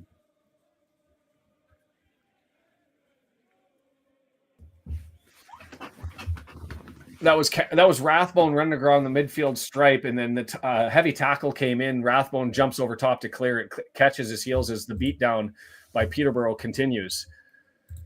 The point well made by John that Rathbone's an energy upgrade, and we saw it immediately right there. So now that's three players: Lonvik, Kasumu, and Miller, all on yellow. Just keep going down that right-hand side. Miller with it. Barney heading over. Whoa. Yeah. Oh, no. Barney down. It's all our offense.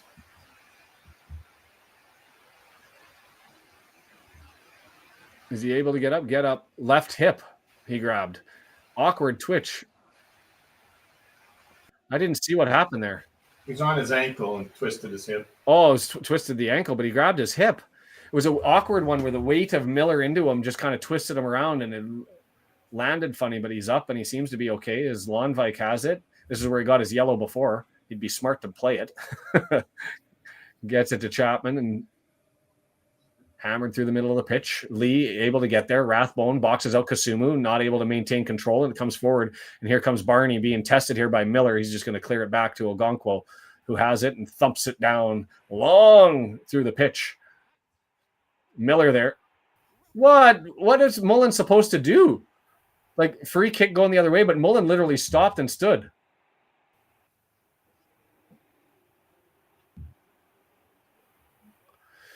I don't know what Mullin does there. Like, he didn't play, it didn't move, and he got the foul against him. Press starting to happen. Lee moving forward. Over top, and O'Connor's able to collect, gets it to Scar, and Scar thumps it down. Mullin, tries to frame out, but not able to get it. Goes to Kasumu and goes the other way, and it's hammered down. Miller's going to try and chase this on EOC, who's going to have no option. Oh no, he went to go and clear it, but it was hit Miller's legs and bounced in, and Huddersfield's got control. Kasumu, 35 yards, and unfortunately draws it all the way back. A little lazy there on the clearance, and it ended up hitting an ankle and flipping into the middle of the pitch, but fortunately stayed over on the left-hand side. Miller with it now, 18-yard box, looking to try and get across onto Barney, and there it is, into the area. Turns, shot, and missed. Missed everybody, did Ward. No power, no accuracy. 78 minutes coming up, and I'm having a break. If you're on Twitch, if you're on Twitter, despite all of this, now's the opportunity to come over to YouTube at the Red Horde, join in the chat, bump the subscribe button, smash the like button. For those of you who haven't done that here, go ahead and do that as we wait for Ogonkwo. And bam. Long ball. Short. Palmer has to go do work. Flicks it on. Lonvik able to collect it. Gets it to Miller on the left-hand side. He gives it away. Barney steps in front, and Dobson plays it back to Barney. Flip up to Mullin. Can he chase onto it? No, and it's going to be a throw-in for us as Charlton comes back in even on Marnsley, which helps, and they play it quick. It's chipped up over Bolton there. Bolton, I said. Ha. Barnsley and Charlton makes Bolton. It was Mullin who had the opportunity, and three numbers. Here they come, 2-on-2, 3-on-2. And their leading scorer, Wiles, into the 18-yard box, and he gets blocked with his opportunity by EOC. And now we get the break the other way. Put on Lonvik versus Mullin. Lonvik plays it back to Chapman and Northumberland. Wickham goes up 3-2 on Burton. Lonvik collects it. Mo Falls standing as a sub. Robot voice. Damn it. Maybe it's just because I was talking too fast. You'll have to tell me, Brendan, if you in the bat on your end, whether it's clear and it's just through to them from you, or whether it's from me to you. Might be from me to you. Okay. Sorry. 1 minute.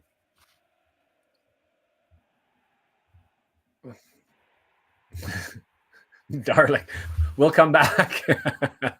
You'll have to tell me when you guys are good, because it seems like it's going fine to Brendan. So it's got to be an output. We know. I know.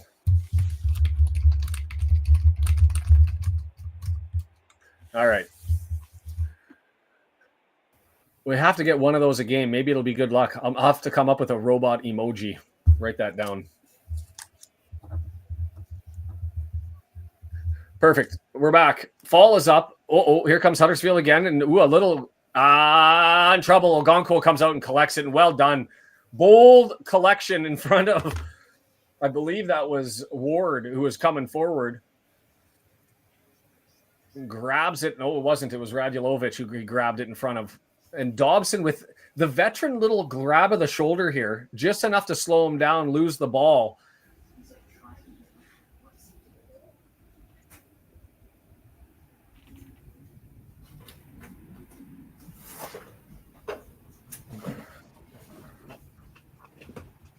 10 minutes to do a thing.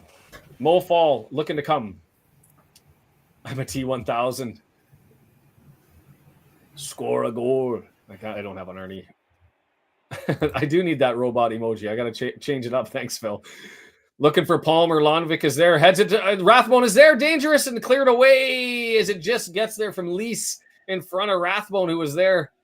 Oh, and EOC headed it off of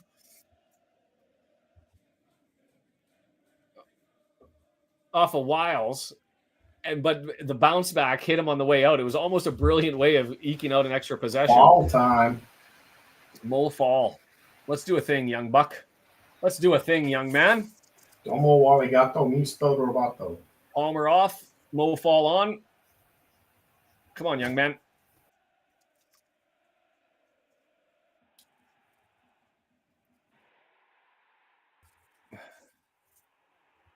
Is my voice ratchet again?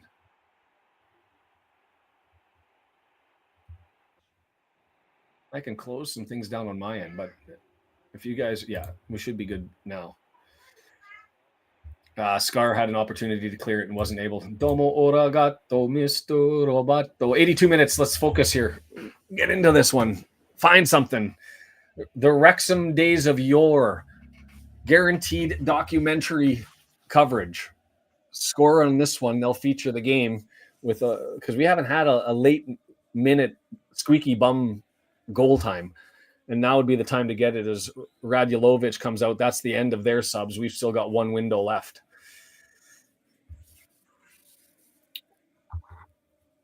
Reese Healy, number 11.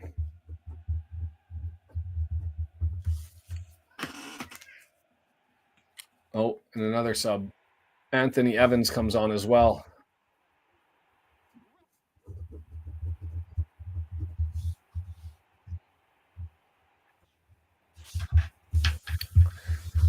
Like I was hoping he was going to come out off with the subs.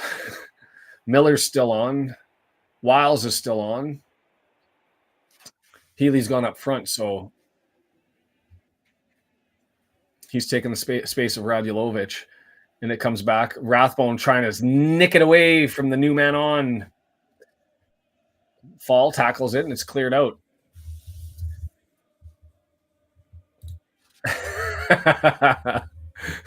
It's a battle. Oh, no. Stockport with the late goal. Don't want that. Got to find a goal here, lads. Got to find a goal here, lads. Not them, us. Mullin with it. Came free to him. He's got to wait for some red jerseys to get forward. Nice little dance in the middle of the pitch. Advances it forward for Mo Fall to run on. And it's hammered out by Lees. And well done by Mullin.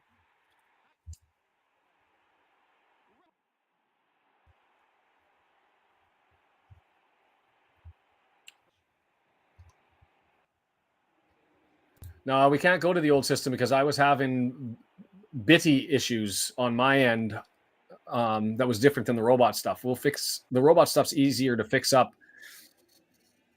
I was losing the whole thing at times. Barney with it, able to save it. Yes, it's there. Everybody raised their hands to stop. Almost went out for a corner, but Miller was standing there.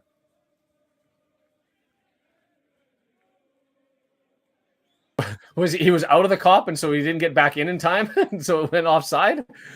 Come on. Wouldn't it be something if he was able to get off? Well, he's never been on the schneid, but to get something as Chapman rolls the ball 6 inches forward. It's in a much better position on the pitch now. Thanks, Chapman, for reframing the ball there. Is Huddersfield happy to get a 0-0 score, but they're still pushing forward to be fair. That's Danny Ward to Kasumu. Dobson steps in front. Opportunity here. Mullin, he's got Pearson beat, but ball goes out wide. Now it's McLean with it. Left side. Finds Lee. We're going to the center backs. Scar with it. O'Connell. Scar trying to eke out some players before we advance it forward. McLean as they retreated way back.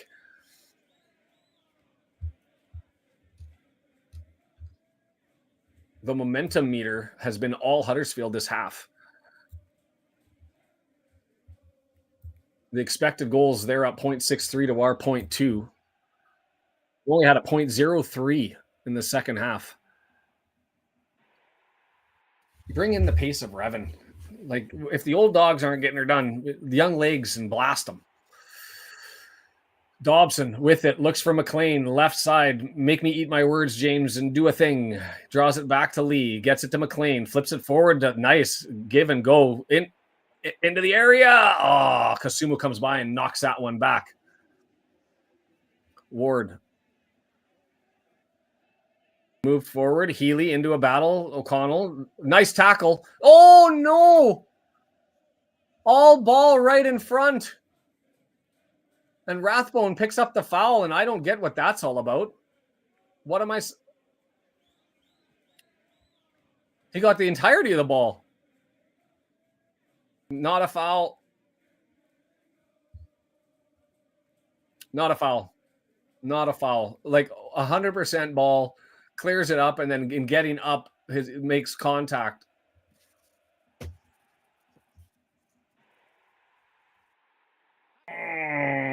Three minutes. We'll have some added time. 3-4 minutes as we sit here staring at a 0-0 draw. Got to find some goals.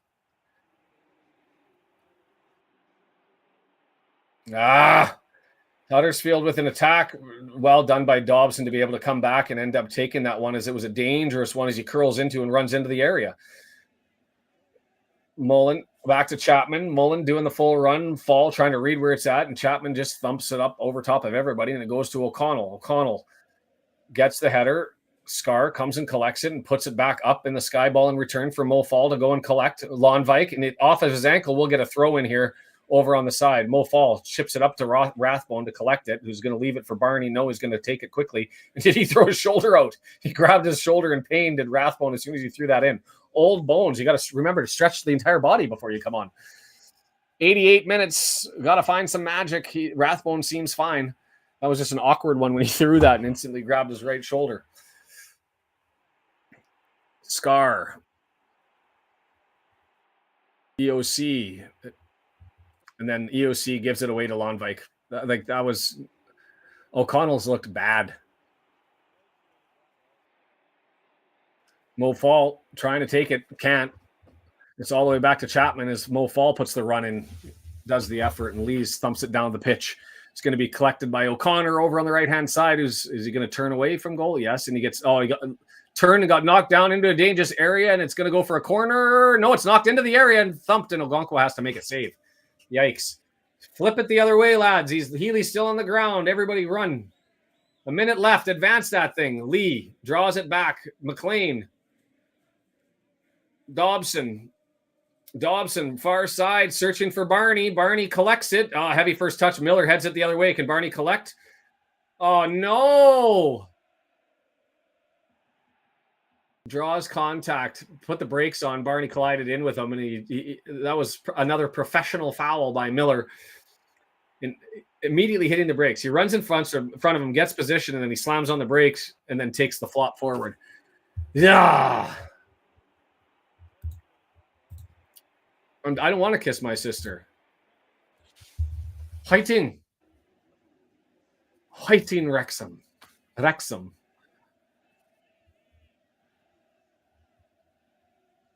Birmingham secures their 3 points against Bolton. This is going to be a painful one as it moves Stockport up. Mansfield up.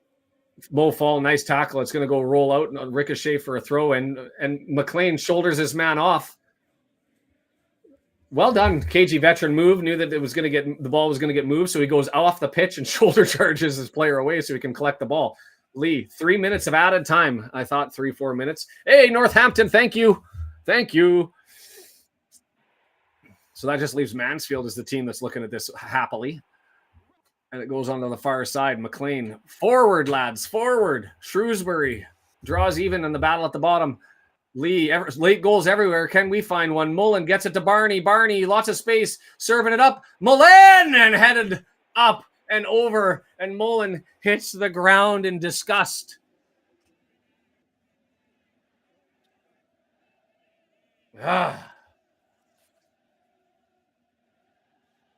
Would it have been better? Could Mullin have got to that one, or should it have gone far post as Lee was there waiting? You can never complain when Mullin's the man who takes it, I suppose. Oh, Shrewsbury goal disallowed. So back to 1-0 Bristol.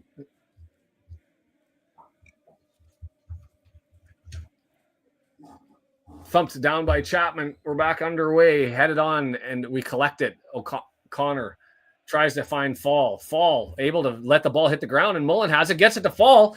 Left-hand side, he looks in the area, finds Mullin. It's behind Rathbone. Mullin steals it over to... couldn't get it far enough to Barney. I don't think Mullin was expecting that one to come as early as it did from Fall. But we got a minute and a half. Everybody's from Huddersfield on their feet. Nobody from Wrexham on that side. Oh, as it goes along, it gets on its feet. Come on now. Throw in. Minute 20 left. James McLean grabbing it.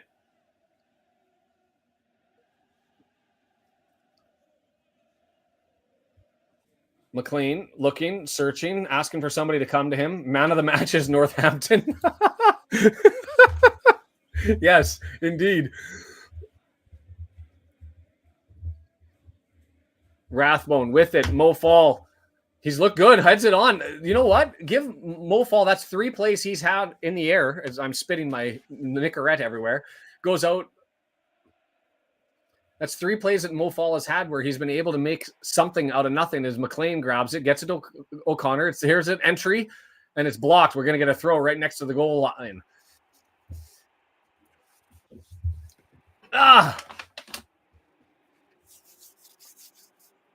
30 seconds left. We're stirring it. McLean boxes his man out. Kwasumu comes and plays it, and there's... that'll be it. Kasumu comes over and takes the professional foul and forces contact and goes to ground with it. And Chapman's going to set the ball, put it down on the ground, step back, drag his feet, measured. Fans are starting to head to the exits. There it is. 1 point. Not what we want. The first time we didn't take the full 3 at the race course. Lots to talk about despite the 0-0.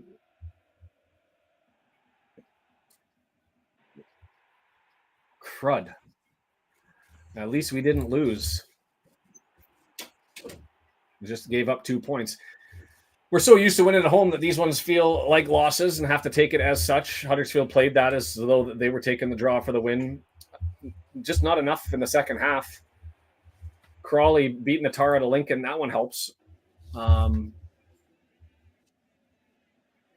Frustration in the sense that Mo Fall, I think, looked really, really good. I think he's probably earned himself some extra time. Charlton. I'd rather have Charlton take 3 points in Barnsley, but really I was hoping for a draw in that one. See you Saturday to Galandia.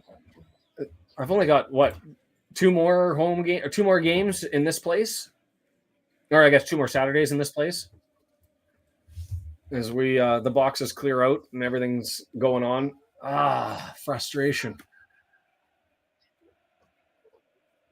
We had possession 50%, 0.1 to 49.9. Shots only had 5 shots out of 9. Defensively, they set themselves up, and offensively, Huddersfield had nothing. We couldn't get a sniff in the second half. And aerial duels won 61-39.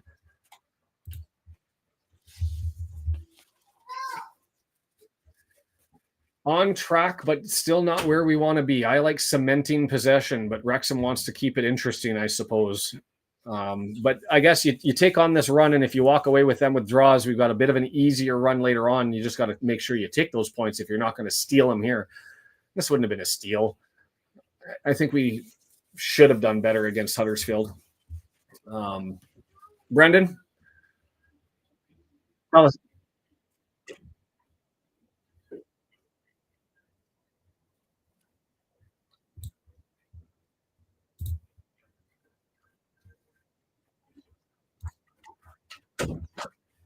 Yeah.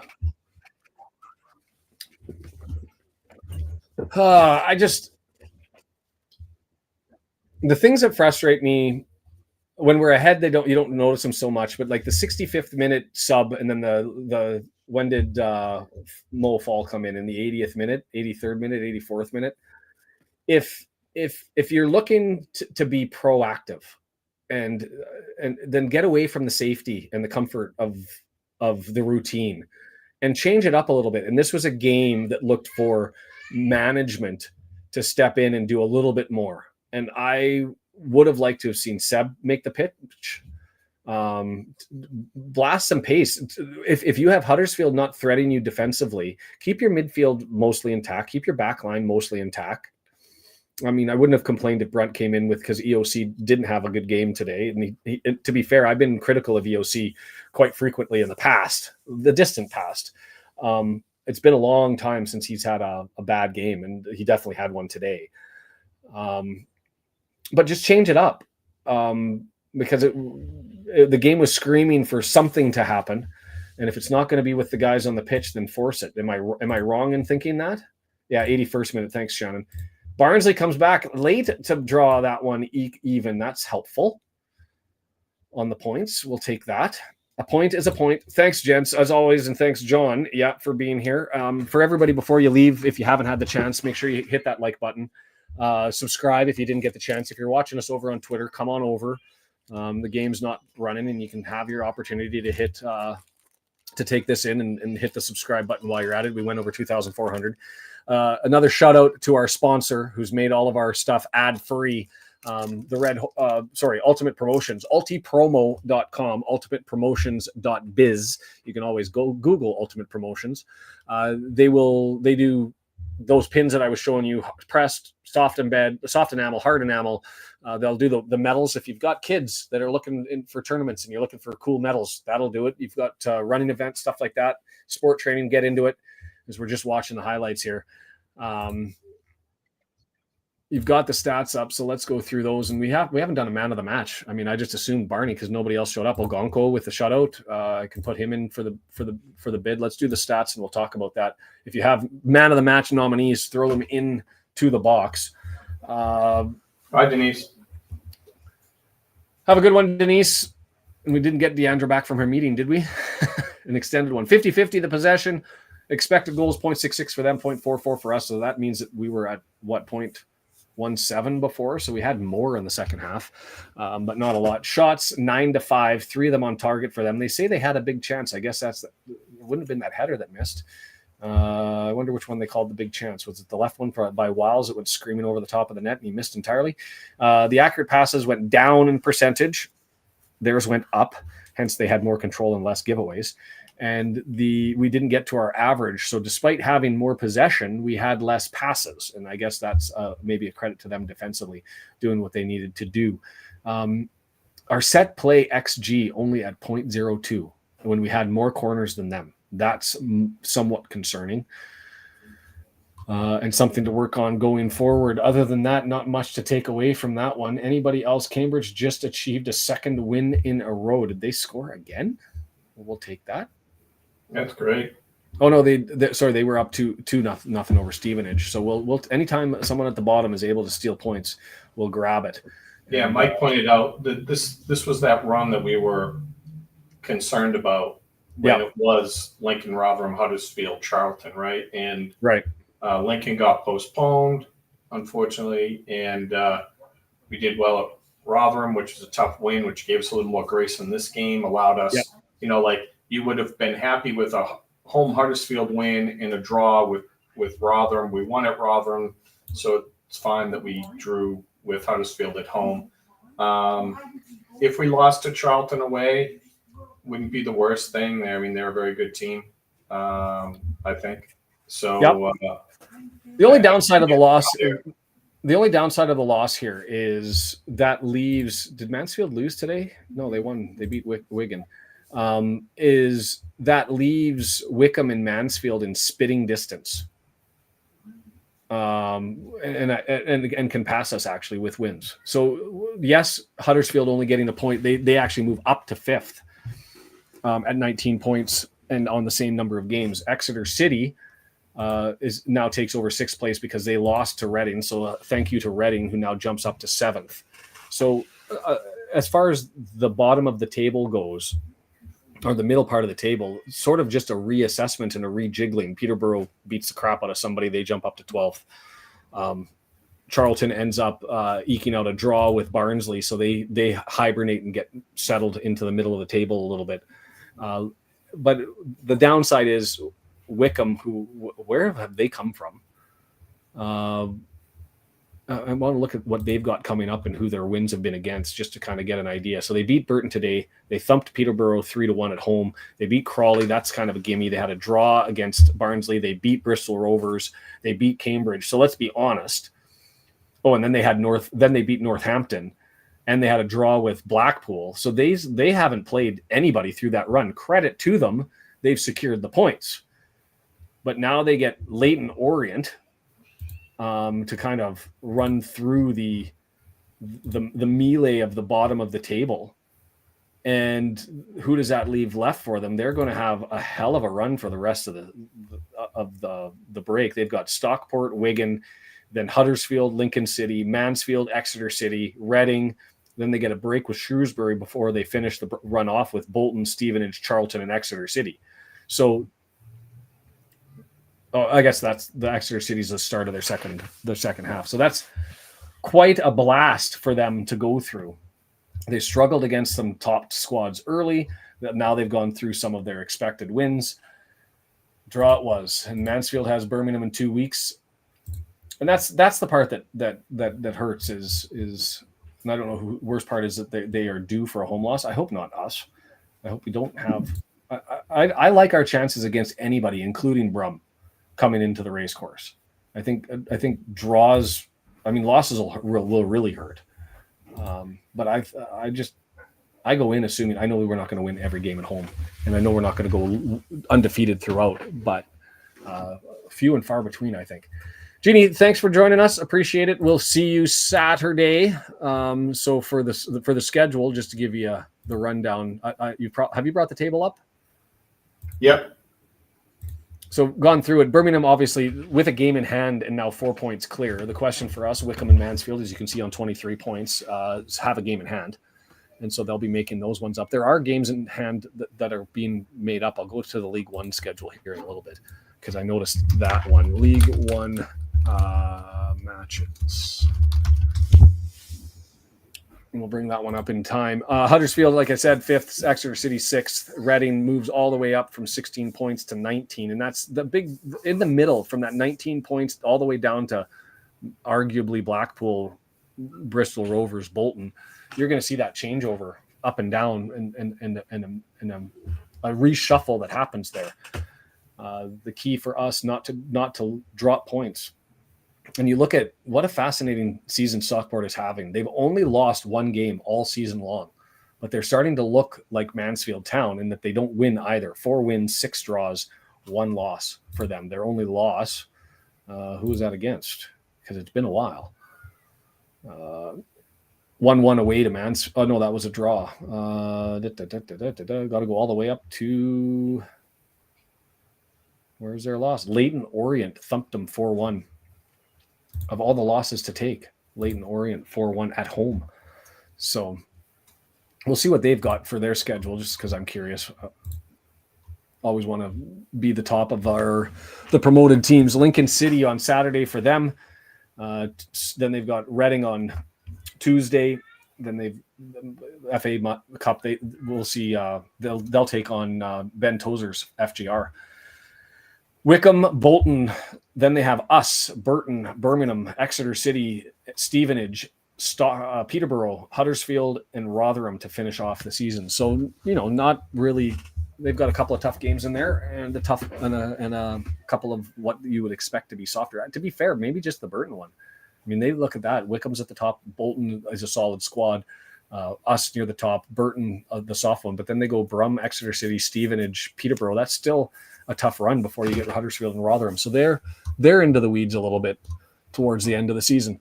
God, I don't even want to talk about this game. There was just nothing really in it. Man of the match. Did I see anybody comment on anything? put it up late. Ogonkwo and Barnett are the only options I can think of. Can you think of any? But even Ogonkwo, right? Like every kick that was to him, it was like barely moving when it got to him, right? He only had to make like one coming out play that was pretty good, and the sliding tackle. Other than that, though, I mean, there was nothing that had any pace on it, nothing that challenged him. I'm in subscribers only mode. How do I? Oh, I'm signed out. How did that ever happen? Oh, and we changed our password, and I can't remember what it was. What are you looking for? The YouTube password that I changed for you. If you wouldn't mind sending it to me in the Discord, and I'll get might have to do just a verbal poll because I've gone to some subscriber only mode. I don't know how that happened. The changes. Send it to me on Discord or on Facebook Messenger. If you I don't even know what it is at the moment. I'll have to think. Yeah, I shouldn't have changed it or should have wrote it down. I'll see if I can pull it up there. While we're doing that, I'm going to pull up the Wrexham schedule because that's really the one that matters. We take care of our own business and we don't have to worry about what goes on around us. And so outside of the Saturday game that we've got coming up here against Charlton, which we were looking at, it's going to be on the road. Then we go on the road for the FA Cup on the Sunday, November 3rd, a rare Sunday game before we go all the way back to November 9th. So we really have only 3 games left until I'm into the new place because that Wrexham-Mansfield game is going to be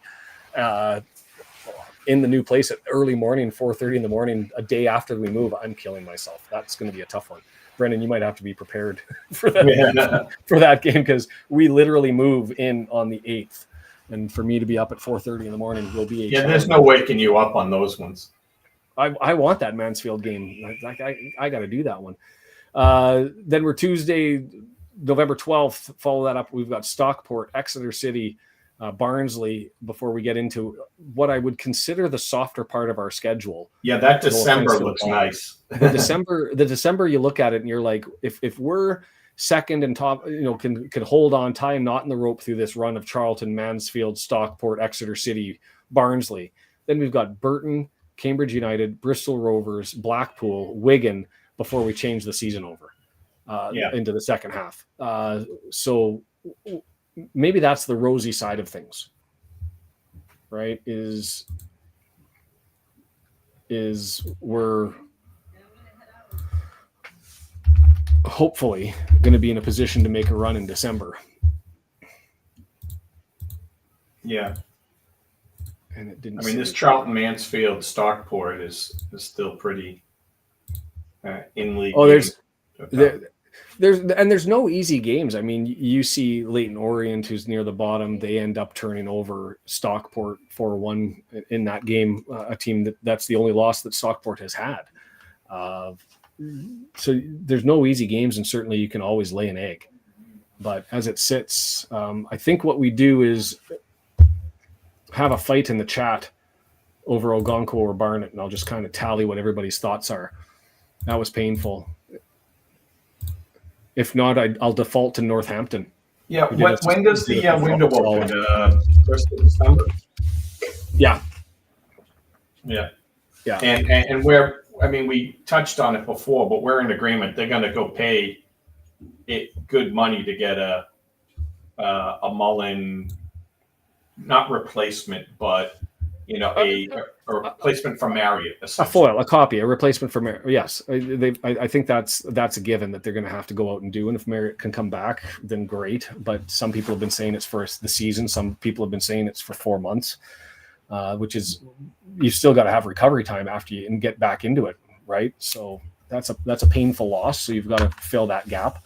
If you're not going to do it with a free agent signing that's out there, and there's really only a couple of options available, and they're an expensive option. I don't know whether what other options you've got. You've got to grab somebody during the window or loans. You have to get someone, even if they're just a quality League One forward, right? Like, yeah, there's nobody else really with a lot of pace that we're looking for, right? To come off the bench right now. And we not that we would bring him in for that position, but Dalby is out for the full year, right? Bickerstaff can't get on the field You could pull him back, but I don't think you want to, right? I don't think you want that as your replacement. Yeah, I'm thinking they have to go get somebody. Sooner the better. I'm with you certainly on sooner the better. God, I can't believe they haven't done anything when they have an open position and they can get a free agent. Like I wonder. I hope they're like looking around for free agents. Like I still wouldn't mind renting a Fletcher-esque quality player to backfill Mullin.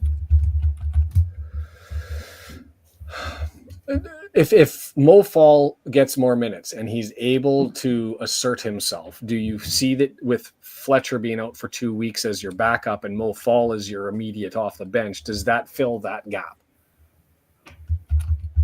That's what I'm not sure about. I haven't seen enough of him. But first of all, if Mullin's going to spend all his time on the ground, anybody would be able to fill in for that, right?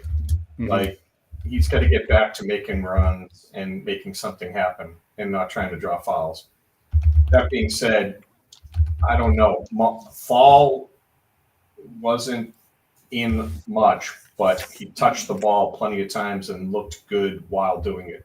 Looked composed, looked like he had purpose.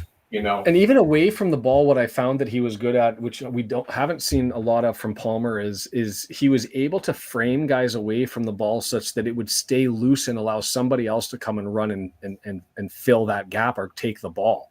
And so it was almost his vision as to what's going on in the pitch and where the supporting people are around him was really good. The only thing that I question out of the game was his back pass that went past Mullin a little bit early. I would have liked to have seen him keep that and go a little deeper before the cut back pass. But he tried it prematurely, but in the heat of the moment, and you've got Mullin sitting there who's got goals in his feet. I guess there's no harm in trying to get it to him.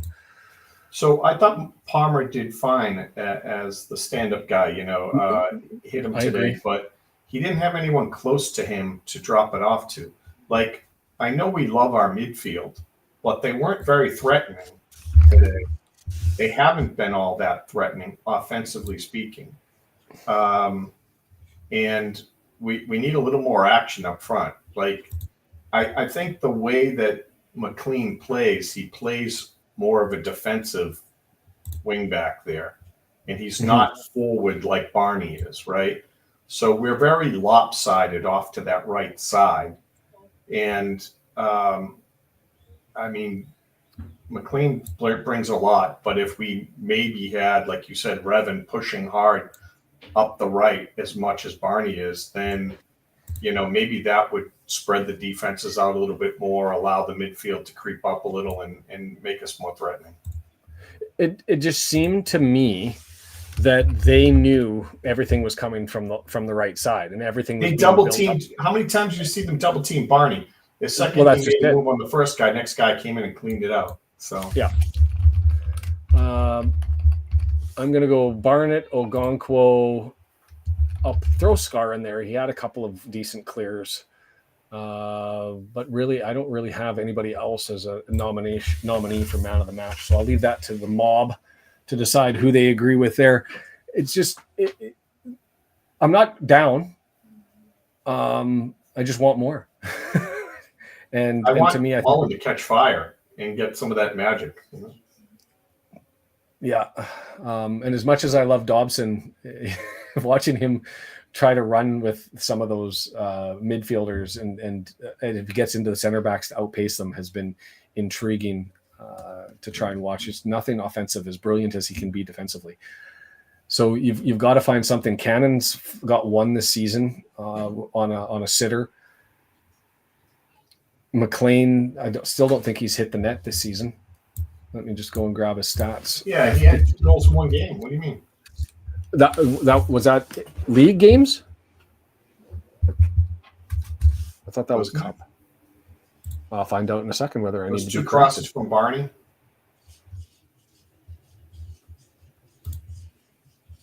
Oh, he did 2 goals. You got it. You got it. Well, one of them wasn't on net. One of them wasn't on net. One of them was wide. Down. I got to count. You got to keep it. Yeah, fair enough. That's on me. Just expecting it to be. I don't even like you go through the stats, and I know. Here's the good news: Arthur Okonkwo. What's his save percentage? What do you think it is? I'm not sure. I actually was surprised. It was lower than I had thought before. There was a couple of the stats were lower than I had thought. I mean, it's got to be way up there, right? It's 81.8%. 85 would be insane. 81.8% for a keeper is crazy. It's bonkers. I'm going to just go to team save percentage. Exeter's at 86.4%, Wigan at 82.5%, Wrexham at 81.8%, and then you've got a big drop down to 76%. And you have some teams like Leyton Orient who are sitting at 53.3%. So he's earning his keep as you've got two keepers running exceptionally hot. Wigan Athletic, they've got Sam Tickle. And they said that at the start of the season. I remember the Wigan podcaster saying, name a goalkeeper better than Sam Tickle, and he's not in League One.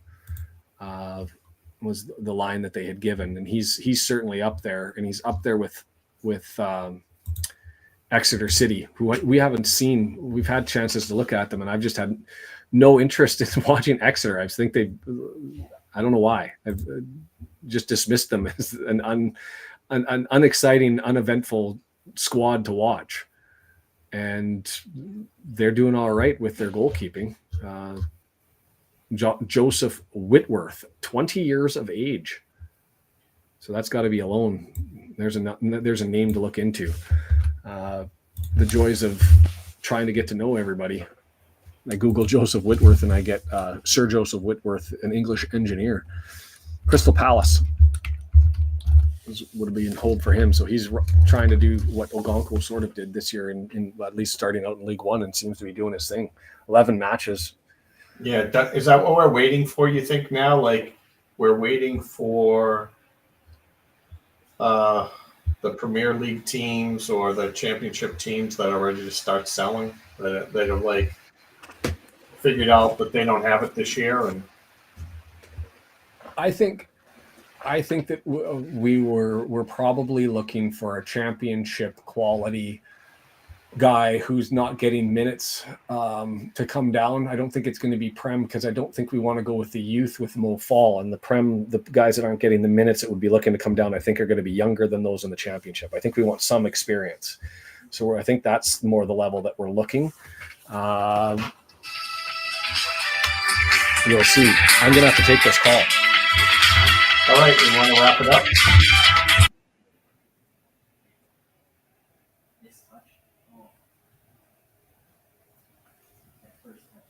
You're a good point, Travis. We didn't have a great comment out there today, so I don't know. Maybe Sean can remember. We'll go back through the chat and see if we can find a good one. I think there was one comment really early that was good.